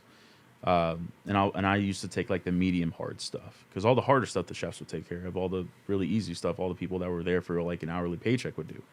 So I took all the medium stuff on. They let me do my creative aspect, kind of let me fuck around with it. And then COVID happened. February of last year, everybody got furloughed. Me and my roommate, we kind of lived off the meals that they would prep for us. Just kind of like hey, sorry, you're fired. And then got unemployment, chilled for a long time. Funny stuff happened during quarantine because there was nothing to do and no responsibilities. I had already finished college. And then at that point I was like, well, my internship's gone. I have nothing to do. So I talked with my parents and they said, well, they did not want me to move back at all because I'm the boy. Yeah. And especially the oldest. So they want me to be self-sufficient. But they're like, extenuating circumstances, come back, we'll figure it out. So I came back, and then 2 to 3 months later, after being with my parents, my dad was like, all right, time for you to go get a job and go get your life insurance license again. Yeah. Looked at the jobs around. It was not enough money for what I wanted, and decided life insurance was. And then started with under Mike. Didn't work out. Simon hit you up. You hit me up. And then here we are. Here we are now. A year later, yeah. Damn. That sounded like a lot of me ranting. No, it's Hopefully good. that wasn't boring. Who cares? So here we are caught up now to where we're at now. And I want to jump into what I'm thinking about is, on my mind, is what is your favorite movie? Ooh. That's a good one. Top 2 or 3. I would say Saving Private Ryan. Yeah, you love that movie. It's like 4 hours. I've never watched that whole thing. You've never watched the whole thing? It's 4 hours, dude. It's not 4 hours, is it? It seems kind of emotional, too. It don't even seem like a real action movie. Aiden, have you seen Saving Private Ryan? Yeah. Is it 4 hours? It's like 2 hours and 20 minutes. Is it like a more intelligent Forrest Gump? Because oh, dude, it's nowhere close. Because I didn't enjoy that. No, do you just not like war movies? I love war movies, but Saving Private Ryan seemed more like. Is it just because it's long-winded and you don't have the fucking attention span? Yeah, they need to be killing each other at any given second. Well, there was the D-Day scene. Yeah, but unless I don't know. Vin Diesel when died? I would see Is that a spoiler? Is that a spoiler for a 20-year-old movie? I have no idea. But Vin Diesel's in the movie. Yeah, that's even more reason for me not to watch it. He's no, gay. but he had a very minor role, and he got sniped in France. He was trying to save this little girl, and then the sniper came, and that's when the group sniper for the Americans was crouched on this boulder. It was pouring rain. The German sniper was in the watchtower, and the sniper fucking hits him right in the scope, right in the eye. That doesn't interest you? No, maybe I'll give it a peek. So Saving Private Ryan. Yeah. And I said Vin Diesel's gay, and I'm not a homophobe or anything like that. I don't want anybody to think. I say it in for me his movies are kind of especially after this last the Fast and Furious. Yeah, so he just says family every 14 seconds. I'm like family. Yeah, you know what I mean? Fucking what's his Tyrese going to space in a car. Yeah, dude. So for me I utilize that more of that. That's it's not frequent, but it's more that's that's kind of yeah. You know what I mean? A different dialect of using the word. And all of that, I think I fully believe. Well, this podcast ain't big, you know what I mean? But this podcast was huge. But oh my god, cancel. But what I'm thinking is just repurposing words. And like, anybody that watches is probably going to disagree with me, but like retard. Yeah. Like I will never make fun of somebody that's mentally handicapped. Yeah, I mean, because we all But I'm probably retarded. know or have some. Yeah, exactly. Insane. So it's like, because there's mentally disabled individuals. I got friends that are gay. You probably know people that are gay. It's like, so it's like, we could jump into even like the political side of things where people probably think, coming into like the entrepreneurial realm that I would be conservative. You know what I mean? Like that would be Are like you not? Well, I would say that I don't even assign myself to anything. Like I would say I'm a moderate, like left leaning, but moderate. I would say that I don't assign to either any political labels or titles. Right. I just believe in humans being like, alive and free and safe. You know what I mean? Like if you're not killing or hurting one another, why? Who cares? Yeah, who cares? You know what I mean? And I know it's a lot more in depth than that, but I believe in freedom. Yeah. And I believe in safety. You know what I mean? So if you're not hurting and devaluing and demeaning to people, and do what you want to do. Right. You know what I mean? Like if you want guns, have guns. If you don't want guns, don't have guns. If whatever partner you want, do it. Just be safe and be nice. I mean, would you say like that same mentality as far as just the words aspect of it, like just taking it to the extreme, like saying the N-word? Yeah, you have the freedom to say it, but there's consequences. Yeah, with me being half black too, and I'm just kind of like, Right. I don't know. Kind of whatever. Yeah, for me, like I really don't sling around much like language, even swearing wise. Like I feel like I try to swear less, even as much as we've sworn already on this. But like, I use that as I a don't buffer. care though. I remember growing up, like what kids would call me the hard N word. Yeah, because you were raised in Arkansas. Raised in Arkansas, but in Western PA was way more racist. And it wasn't even mad. I wasn't mad about the word. It was honestly just like an excuse for me to let anger out and beat the fuck out. I remember getting off the bus. This kid said I don't even know if he said it directly at me, but I was just angry. Saying it, yeah. And he said it, and I was like, yeah, you're going to get some. Yeah, we get off the bus. I Spartan kicked this kid right in front of his parents. I'm 11 years old. And I still got ISS because my mom was like, just don't ever beat up anybody in school. I was like, bet. As soon as we get off the bus, he touches the ground. My feet I swear. So you kicked him on the bus the first time? No, we got off the bus and I double drop kicked him in like the back of like his head. Like I'm talking like, have you ever seen off that the bus. Kangaroo Jack? You ever seen that movie? Yeah. Man, I Kangaroo Jack this kid. Bad. You know what I mean? His parents came out. What are you doing to my son? I'm out of there, son. Come get me. I'm like Sonic the Hedgehog. You know what I mean? So I'm out. I get a call the next day, ISS. I was like, well, he called me the N-word. They're like, all right, we'll sit here and write down these words. You know what I mean? Yeah. Like, I think I got like a slap on the wrist. And then my middle school principal, because I did this kid tripped me, but I said, he may have said it, but I swear, He's just using maybe it as like, a fucking excuse. So I grabbed this kid by the back of his head, just start slamming it against the locker in 7th grade. These teachers, like it had to be like out of a movie, like here's like the locker door and it's open too, kind of. So like it's not completely shut. So I'm banging his head off the locker and it's like banging back and forth. And people were like screaming like, oh, it's Tristan again. Nobody said world star. I'm like, basically, dude, but I'm like, he said the N-word. And my principal was like, you've been using the race card too much. And my mom was like, you racist. Like you can't tell, like when somebody accuses, it's almost like how our culture is nowadays, where it's like, if you get accused of like, any type of homophobic slurs or like, well, you're using the homophobe card or the race card. It's like a double, like, did you just tell me I'm not allowed to defend my beliefs or who it is that I resonate with? And so it's like just an unspoken rule. Yeah, but they got CYS on me. That one was bad. They got me like legally children youth services like where they juvie? Essentially where they come to like analyze your juvie. home, they were going to start to place me and arrest me and all types of stuff because I was getting real bad.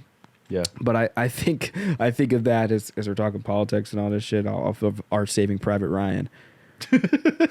Segue. Exactly. So that's your number one. Is there like a number 2 or 3? Like, that's the thing. It's like asking me like, what's my favorite dish to make? Yeah, there's a lot. Because there's like you. Like, and I'm such a movie guy. I too. keep a movie list of like my top. I think I'm like I don't- top 12. Are you the type to be in like cult movies? Have you ever seen like Mallrats or like Jane Silent Bob Strike Back? No. So those are like cult. Like, have you seen Superbad? That's like Yeah. more well known. Like I probably cult have. Movie. Isn't that? I thought that was a show, or is that the like superhero movie but super No, bad? that's Kick. Are you thinking Kick Ass? Kick Ass? Yeah. No, Superbad was with Jonah Hill and Michael Cera when they first came out when they were in high school and they were Yeah. essentially trying to just fuck some chicks. Yeah, I saw like bits and pieces of that. It was Yeah. funny. So like almost like that realm, like that's like the type of stuff I'm into. Like as far as like comedy movies, action movies. What got you into anime? All right, for the viewers, I'm the biggest weeb in the office. So Well, I liked Dragon Ball Z, but that was about it. yeah, have you ever like explored it or you just thought? No, it was I was pretty corny? consistent on Dragon. Like I got the game. I was watching it with my nerd buddy that lived above me. Yeah, And we would play Minecraft. Like that was more like 5th and 6th grade. Like we'd Yeah. watch Dragon Ball Z. His family would have me over. We were all broke as shit, and Right. we would eat like mac and cheese and hot dogs and just watch Dragon Ball Z and play Minecraft and play computer games and shit. Yeah. But that's where I got like kind of. I feel like I've got a lot of diversity. It's like I got street, I got country. You know what I mean? I Same. got class now, but I had the nerd side from like the Minecraft, the Dragon Ball Z, like. Yep. A lot of diversity, which allows us to communicate with a lot of people and connect to a lot of people. Because I'm like, Exactly. I fucked with Dragon Ball Z heavy. Yeah. I mean, which is funny because, again, it's like we're very similar. Like, I'm from Texas. I got the country aspect. My dad, like, with the money he made with the company, I got the classy aspect of it. Nerd side, obviously, like we're about to talk about. And then everything else, you just said, like, streets, like, drugs, having guns pulled Yeah. on me, all that. But, anyways, anime, honestly, was another one of those things where it kind of just got me out of my own head. Yeah, When I was very young, I was super into reading. yeah. Like, I got in You trouble. can tell.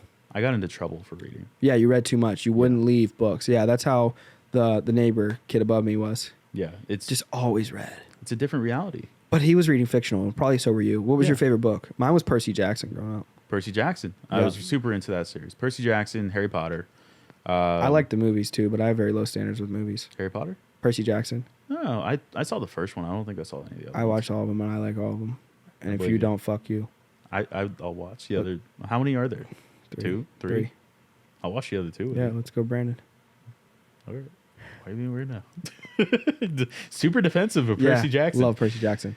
That was Harry- the first books. Those were the first and like only books I got into. I kind of liked Mockingbird. Yeah. Oh, yeah. Fucking Hunger Games. Hunger Games, right? Yeah, Hunger Games. I got super into that. Like those types of stories, like and I would say that that's how I got into anime and stuff, just being really deep into books and fiction. I keep thinking that sign is saying Adversity Kingy. Is that an S or did I forget? Like I think it's a cursive S. That doesn't even look like a G. Adversity Kinky, Yeah, that doesn't even look like a G. right, dude? Like I'm gonna have to. Aiden, send it back. And is the adversity spelled right? It takes me a while to figure out the spelling. Are you dyslexic? My sister was. We had to take her to like eye training until she was like 9. I don't know why you didn't just get like a neon sign or just like your logo, the brand. Sarah just texted me about it too. She's like, it'll be $2,000. Like, send it over. How much was this shit? I have no idea. Oh, well, must be nice. Right off. Yeah. Anyways, anime.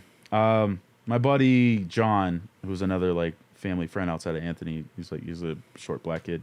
Love him to death. I'm gonna go see him too. But he got me into Naruto first. Mhm. Dragon Ball Z I never got into. See, I couldn't get into Naruto. I got into fair. Dragon Ball Z.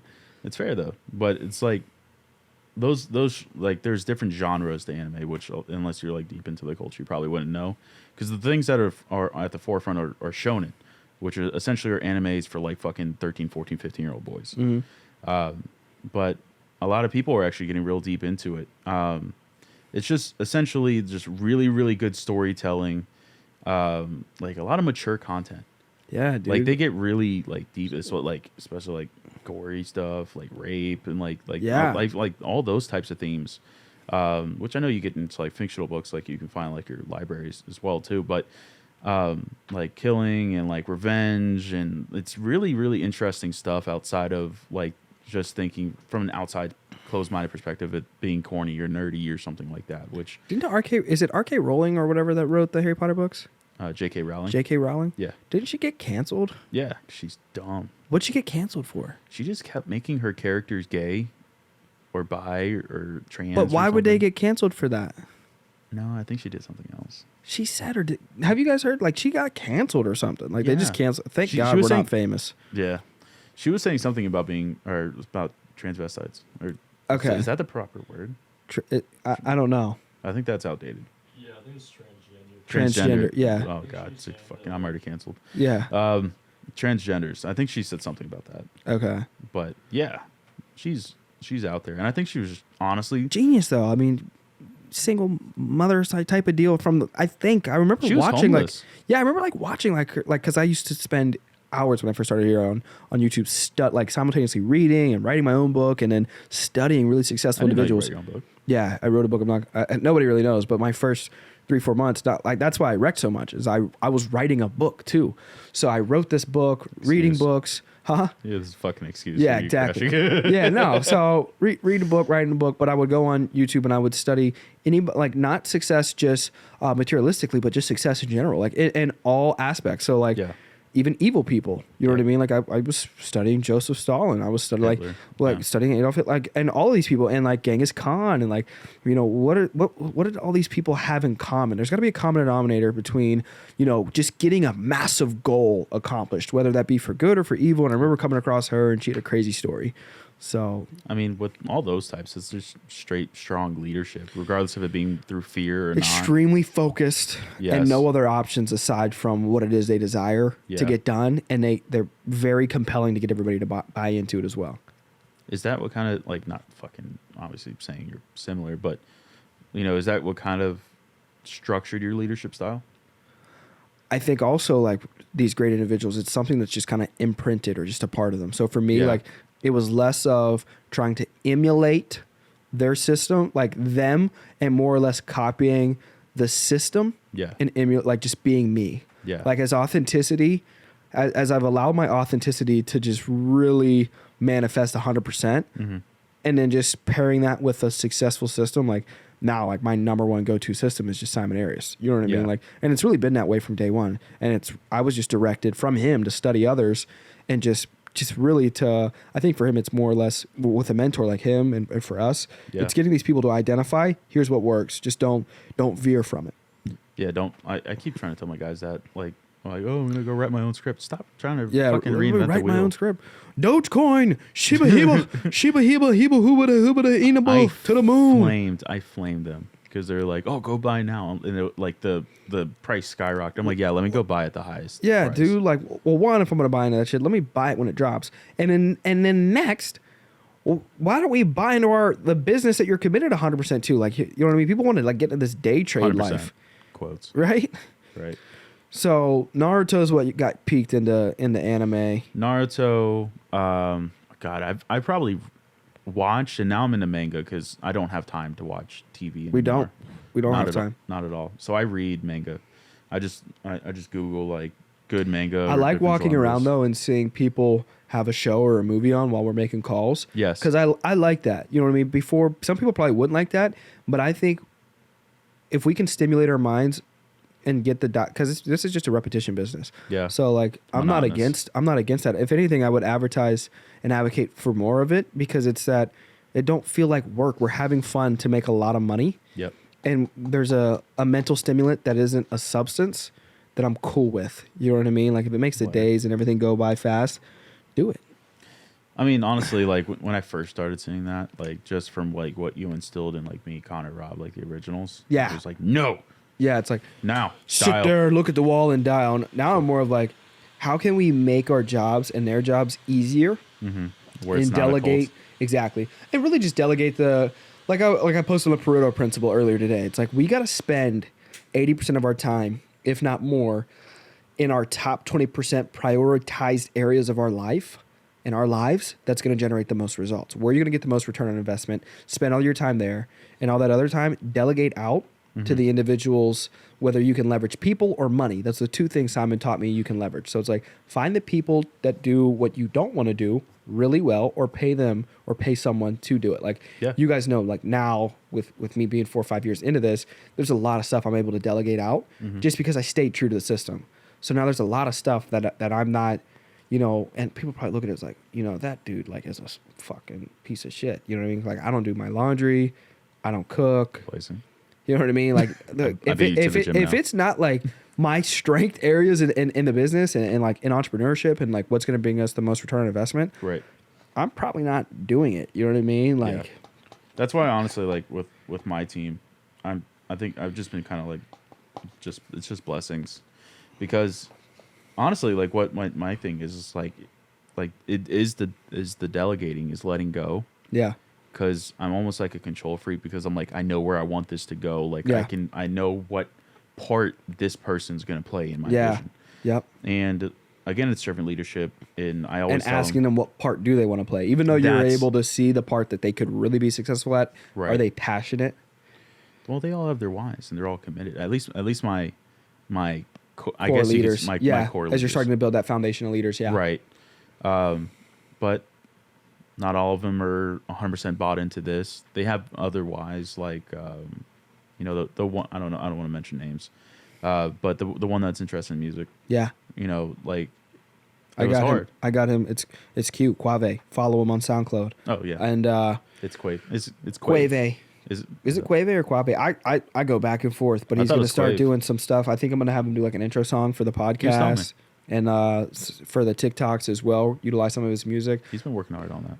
It's genuinely believing in people's whys and pairing it with the how here. The how to here Right. is building up the capital so you can explore more, not only into making this a why, but your music.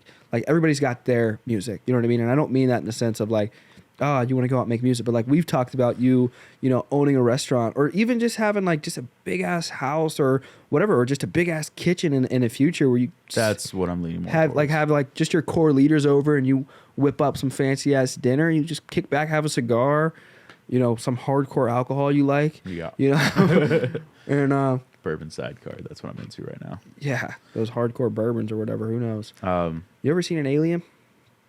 alien. You think they're real? That was a very like. I hard want to talk segue. about aliens, dude. Fuck, yeah. Joe Rogan talks about them. I want to know. Like, I've never seen any fucking When are you gonna get off hoverboards. Joe Rogan's dick? I don't care. Aliens. He's gonna call us up to partner with him. This is funny because speaking of Q and then also Spencer, like we had a whole debate over, like it went from aliens to politics to religion, all of that. But I was saying, like, you know, with the recent, semi-recent release of documents from the Pentagon Yeah, about how there are UFOs, they can't, like, they're not saying they're aliens. I want to touch one. Where? It just feels some moist alien skin. Ooh, It's mucus membrane. Ooh, that alien's thick. Honestly, like I do think there are. There's too many eyewitness reports. Thick ET. You're in a weird mood. It's a cigar. Yeah. It's like your one thing. It's like your one substance. Cigars, yeah, Yeah. dude. I remember the first time I smoked them. Best cigar lounge in the world is Lincoln, Nebraska, dude. Love that cigar lounge. I was kind of sad I never went to that one. Capital Cigar, right? Yeah. Yeah, I dude, don't think fire. you didn't really have. It was like a top producer thing. Yeah, it was more of a. I swear I took you there once, or we at least like grabbed one in a sense. No, because I didn't start smoking cigars till I was here. Well, dude, so basically I smoked 3 back to back, and apparently I didn't know what I was doing and everything like that. And So like, you were just inhaling the shit. basically, and I'm sitting there and I'm almost like a high, like I'm paranoid, and I'm like, I had to stay there for an hour and like drink and like Did you drink throw up? water. No, I had to drink water, like eat chocolates, and like I'm sitting there like hold on to the couch, like Scare you're gonna fly off. like a weird scare, dude. I'm like I could feel the planet rotating. crazy.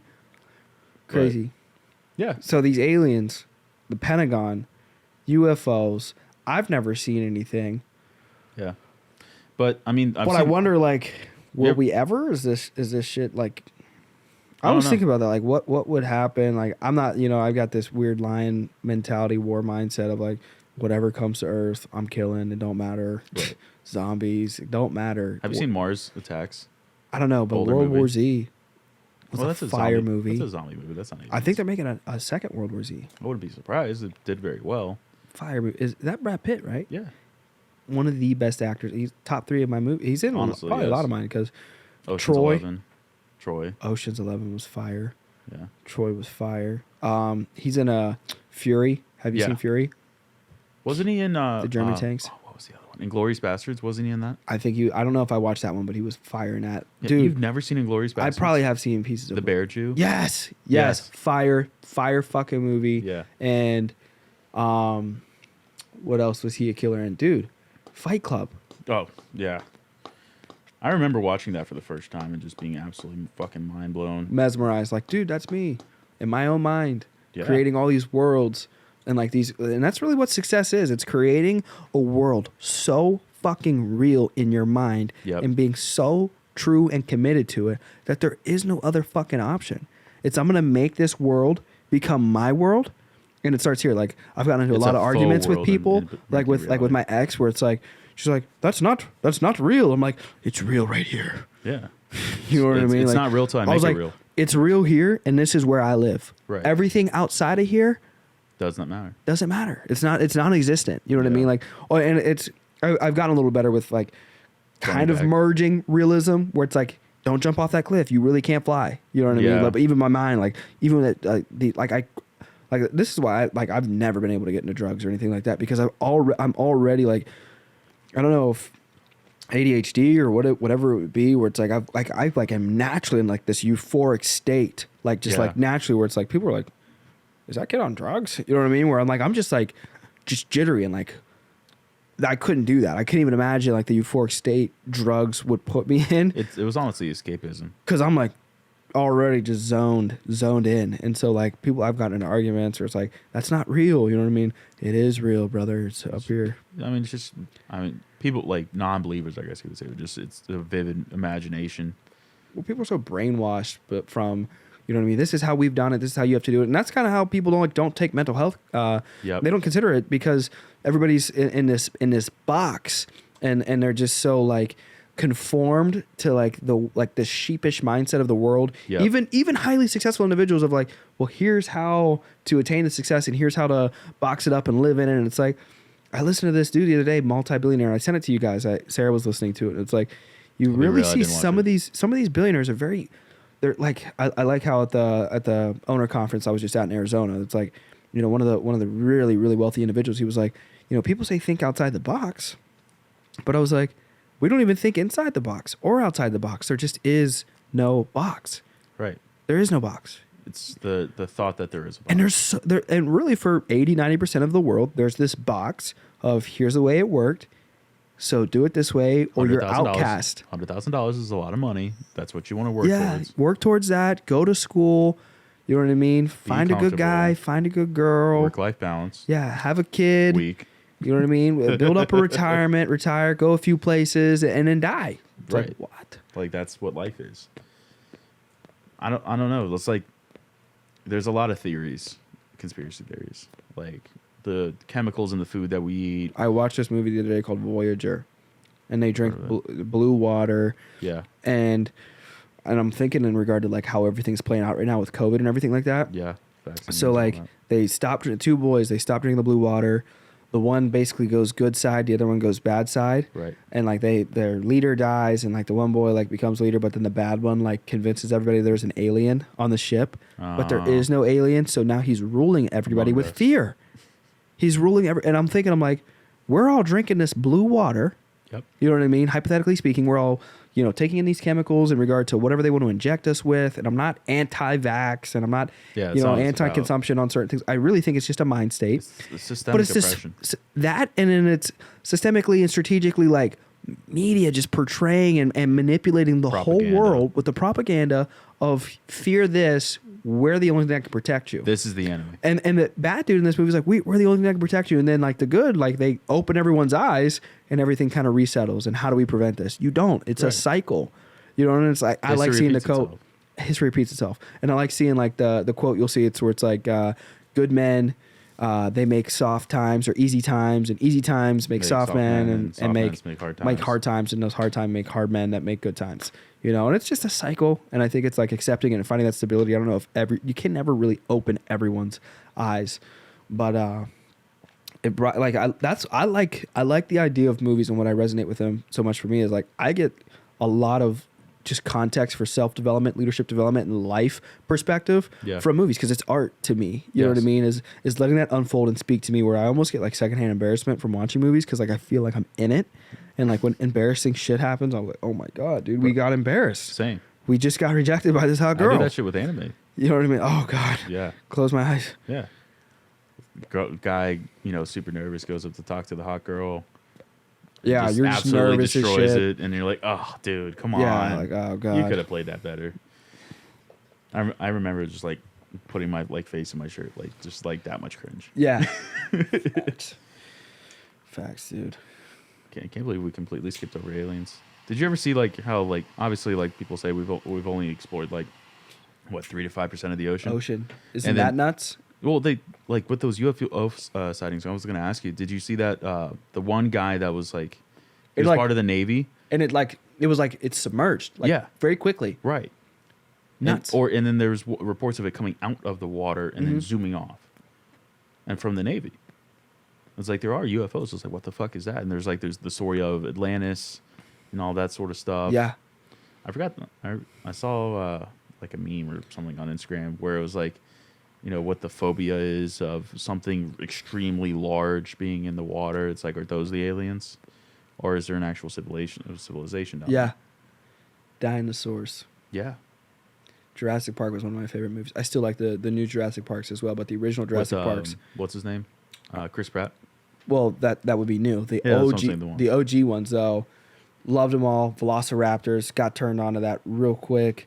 All the dude. That's one thing. No wonder like, you screech in the office. dude, and that's another thing that I think about. I was like, dude, if I could bring anything back, it would probably be dinosaurs. Dude, like I wish just Why? Because you would want to hunt him? not Ride 'em? hunt them, just see it, like all the animals that ever existed. Saber-tooth tigers, some massive lions, just crazy ass shit, mammoths. Just I want to be able to see and experience. I think that would be dope as shit, dude. Well, I mean, like, my favorite animal growing up was, like, rhinos, and, like, rhinos are pretty much fucking dinosaurs. As far as, like, what we would picture them as, just smaller. Yeah, basically, like when you see a big ass animal like in person, that shit's like holy It's, fuck. like, majestic almost. Yeah, holy shit, like seeing like bears and stuff. Bears. Like, holy fuck. Like I was in Florida, you probably see this all the time. I don't know. I think I was leaving some event with Simon, Yeah. and I'm driving back to the airport, and I just look over, and like simultaneously this lady just whacks this black bear in on the highway in Florida. Just a black bear runs across the street. And then kept driving. No, Oh. she got out of the van and walked up because it's like on its side, like breathing, and I'm like, the It's going adrenaline to in this bear Fuck you up. is going to launch up and rip. And I was so excited. I was like, my mind starts going to those morbid thoughts of like, oh yeah, I'm going to see Rip this her woman throat get out. ripped Yeah. in half. yeah, exactly. But yeah, she's standing beside this bear, and I'm just like, my Uber driver Spanish. I'm like, senor. I'm like pointing. You know what I mean? Like trying to like speak in Spanish, like ahora, like A la derecha. yeah, derecha. And dude, that was nuts. The animals are nuts. Dinosaurs though, I would bring dinosaurs back. And it leans into thinking about Jurassic Park and bringing movies. Dude, Star Wars was probably one of my top movies growing up. Like for the longest time, I like Star Wars, but I never got super deep into you it. never really had a heart like me, man, like Right. a lion heart. Like I was really convinced. I have the high ground, Tristan. Listen, listen, dude. For a minute, I was probably convinced that I was a Jedi. You know what I mean? Like at an uncomfortably older age too. Like I would beat the shit out of somebody and like go home like 13 years old, 14, maybe even I went to 15, the and dark like side. yeah, and be like, dude, I'm about to force choke this son of a bitch. You know what I mean? Like meet me at the park. You know what I mean? Like Do you think that like the wanting to have superpowers is like wanting more control? Not like a god complex, but like having the power that other people don't have. sometimes I feel like I just have it. Right.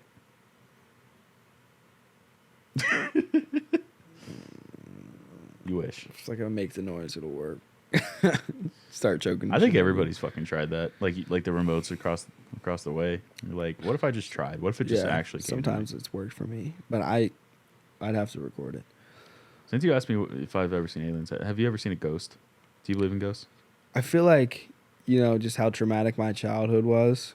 Probably, but I don't think I've like ever like been like, shh, that's a ghost. I've had some freaky ass nightmares, but I've had night terrors. Like my dad was an alcoholic when he was in my life. Yeah. So my dad really hasn't been in my life since I was like 9. You know what I mean? And up Yeah. until that point, I never really saw him anyway. So like, because they divorced when I was 6. My mom went to jail. I lived with my grandparents for a little bit, and then when she got out, like it was like early after. Like I only really got to be with my dad for a few years out of my life. But like Yeah. when he was there, he'd come home 3, 4 a.m. like 2, 3 a.m. probably, just drunk. So drunk and just wake everybody up, like pretty much in like a good mood, and then it would go to a bad mood and he'd start beating everybody because my mom would be like, "Why'd you wake us up?" And he'd just start beating the fuck out of everybody.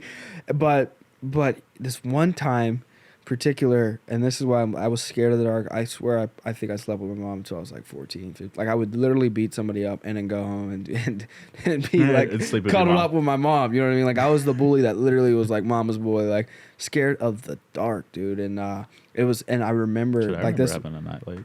huh? Nightlight. Oh man, I just left the lights on probably for most nights. You know what I mean? Even that was scary at times. Like I just remember thinking like, yo, you know, what's coming? Yeah. And he came home this one night and he had this wolf mask, and I was like asleep, but like I was Oh my like God. slightly waking up, and it was a werewolf mask, and he was on all fours, and like my bed was like down this hall, so there's this dark hall, Yeah. right? And all I hear is, and I'm like, just keep What? sleeping. Yeah, it's like 2 a.m. and like just all fours. Just my dad's black. You know what I mean? So it's just this. All I see is the werewolf mask, Yeah. and it's just turning slowly. And it's like, That's fucking dramatic. and I'm fucking like, I had to have been 6 or 7, dude. And then it just starts running and growling towards me Yeah. on all fours. And I'm like screaming like, ah! You know what I mean? Like 6. And yeah, I think I died that night. I came back, you know, but that scarred me, you know, Yeah. for life. Where it's like, even now, still I'm like, you know what I mean? Like, let me just say a couple extra prayers. I'll lock the door. I'll put stuff in front of the door. You usually have like a gun. You know what I Just mean? Like, fucking case. and like I just like, but like, I remember you telling us like don't pull up on you when you're sleeping. yeah, don't like. I'm not good with like people jumping out on me. Like my youth pastor, she jumped out on me once, and I kicked her. You know what I mean? Tried to scare me, and like, ah, you know what I mean? Ah, put her down. You know what I mean? but like, I'm not good with like like scary shit. Yeah. You know what I mean? I'm a swinger. You know what I mean? Because I'm like, because I So you would get swing on a angry. ghost. Yeah, so I'm definitely like, if I'm going out, like you have to fight me, demon. You know what I mean? Like, I don't know about this paranormal activity, drag people around shit. Square the hell up. You know what I mean? What are you made of? You know what I mean? Like, That just made me think of whatever scary Those movie comedy that was. The scary scary movies movies, where yeah. she's getting like banged up the wall. yeah, I'm coming. I'm like, I'm done playing this shit. Like, if I'm No. cornered and you're here in this building and there ain't nowhere to go, let's go. You want to hear something crazy? What? When I was 13, this is a little cringy for me, but I don't care. When I was 13, I had a PSP, and I was playing this like Call of Duty or something like it. I met this girl through it. We were just talking. Oh, Exchange how'd phone you numbers. meet? There's like an online. Yeah, there's like an online feature. Okay. So we exchanged phone numbers because we used to just like meet up in lobbies, and we would just talk. And then she was like states away, and obviously, so we're just talking. And then she would tell me like, she was like, I can see dead people, like some fucking what is that movie with. See, I'm so like scared of, like, even to this day, like somebody said that to me, I would block them probably. Might be a little more open minded now. I was curious. Yeah, I might be a little more open minded now. But once they start getting too close to me and like they're like, how about we cast a spell and make out? We're like, how about you get the hell out of my life? Well, like it's almost like the scared of the dark thing, or like people that watch horror movies. It's just the curiosity of like, what is it like to actually be in that situation? Yeah. But she would tell me, she's like, I can see dead people. Both of my parents can. My dad can only. She was like, my dad can only see his mom, Mm-hmm. and his mom will stand in like the corner of his room sometimes, which is fucking weird. They can't talk? Like, that's not your No. mom. That's a demon. Yeah, but they can interact. Okay. And so she was like, I've had one. This like terrified me. This ghost started caressing my thigh and bent me back. Nope. Those are your fantasies. No. but- Those are hers. No, she was like, there's a bunch I meet. They all ask for, like, some of them ask for things to like try to move on to the next life and all that. But she was like, there's this one, and I guess she would be describing a demon, where it's like it would be floating and just like its back to her ceiling, staring at her while she's trying to sleep. And it would, I think she was saying it was like holding a bag, and then it floated down, stood next to her, and got real close to her face. Had this bag, and he pulled it out. It was a black orb. And he's like, you'll be inside of this soon. What the fuck? Yeah. Like, even now, like, I'm thinking about, like, nah. I know I was very descriptive there. Yeah, like, I'm not. I'm sleeping with the lights on tonight. Yeah. That shit's nuts, though. And also, like, the house that we're living in now. Creepy. The past occupants Died died. at the house. Yeah. Old age. I would assume. It was nothing crazy. Yeah. Is that something they have to tell people, like, when you get into a house? Like, hey, look. We knew when we were moving in. My people went to go check out the house before I saw it. So I'm assuming our landlord told them. And then, like, when we moved in like, the master bedroom, there was this, like, California king-size thing, and it had a stain on it. And we were like, obviously, she died right there. Okay, we're getting the mattress out. But me and... I don't know if it's a death stain. It could have been a... No, I think it was just... I don't know. Years You could be of pissing the bed. I don't know. piss. Never know. Dead bodies defecate. I don't think I ever, like... I don't remember ever really peeing the bed, like, as a kid. I think I only remember, like, once. It was never an issue. Yeah. I remember throwing up in bed, but nah. I had a throw up issue, but I never threw up in bed. That's a separate story. Where the fuck was I? I can't remember. Just the death in the house. Oh yeah. The lady that died in the house. So my room is humongous. Probably the same, like, bigger than, like, a normal person's, like, 1-1 apartment. It's called an in-law apartment. So I have, like, a kitchenette and all that. So anyways, me and Spencer share the room, right? That's why, Yes. like, he's able to get me up at 3:30 in the morning to go to the gym, and now it's my habit. But he told me that he's like, I woke up specifically at 3 a.m., which, if you, like, Google it, it's Dude, like the witching I hour. hate that because I wake up, like, every morning at, like, 3 a.m. And But- I fucking hate that. But is that habit?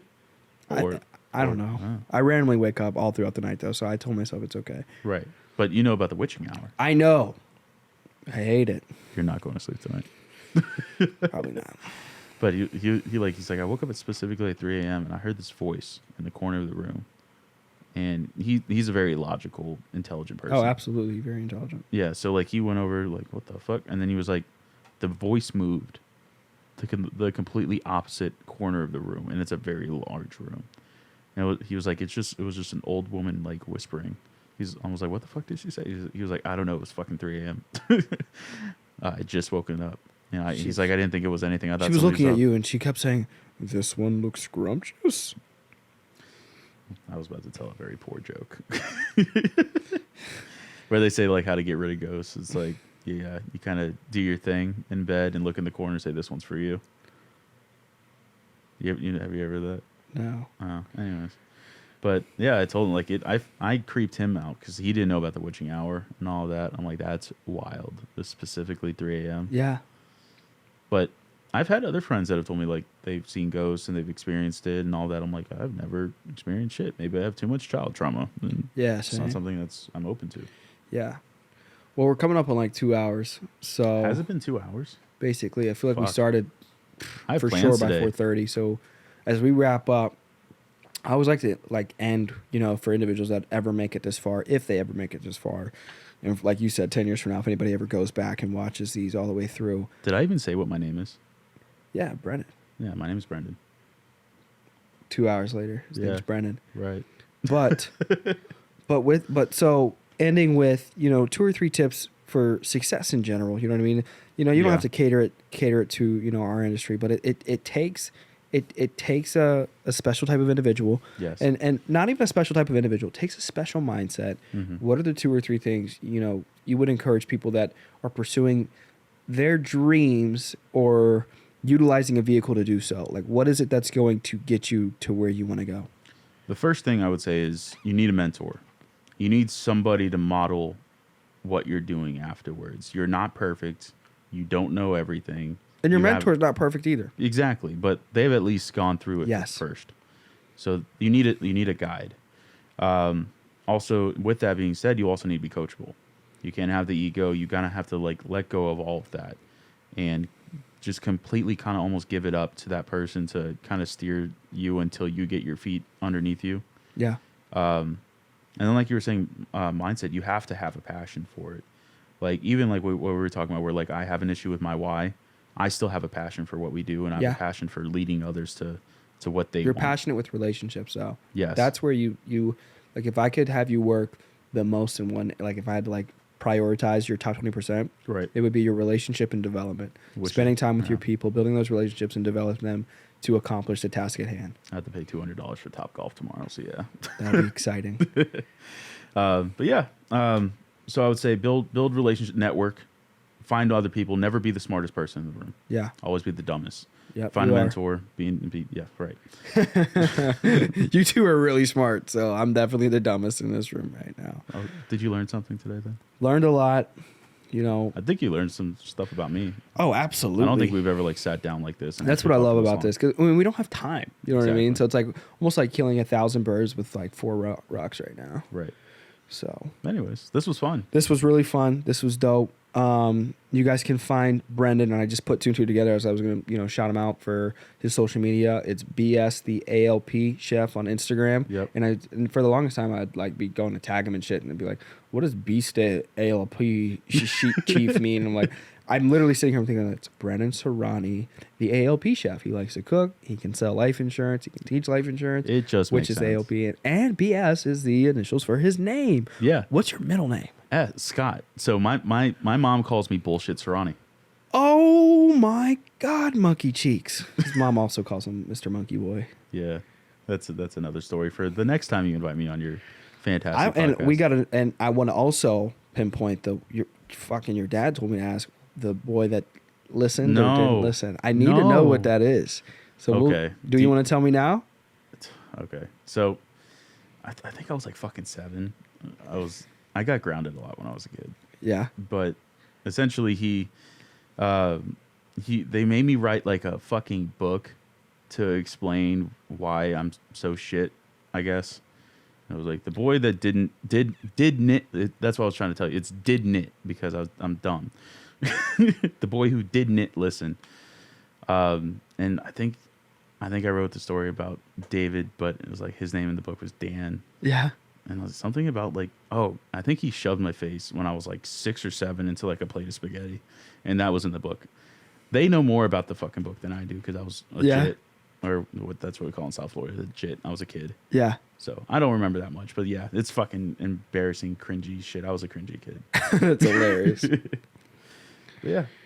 Hilarious. So yeah, you guys can check him out, follow him. And if you're open or you know anybody that's interested in a career opportunity, I know Brendan's hiring, so you can hit him Absolutely. up, talk to him if you want any type of mentorship. He's had a lot of success over the last year in the financial services industry, helped build up a lot of other individuals. You guys can check him out, reach out, feel free to. And that's a wrap. Yeah. Thanks for having Happy me. Halloween. Thanks for coming on, bro. Excited to do this again.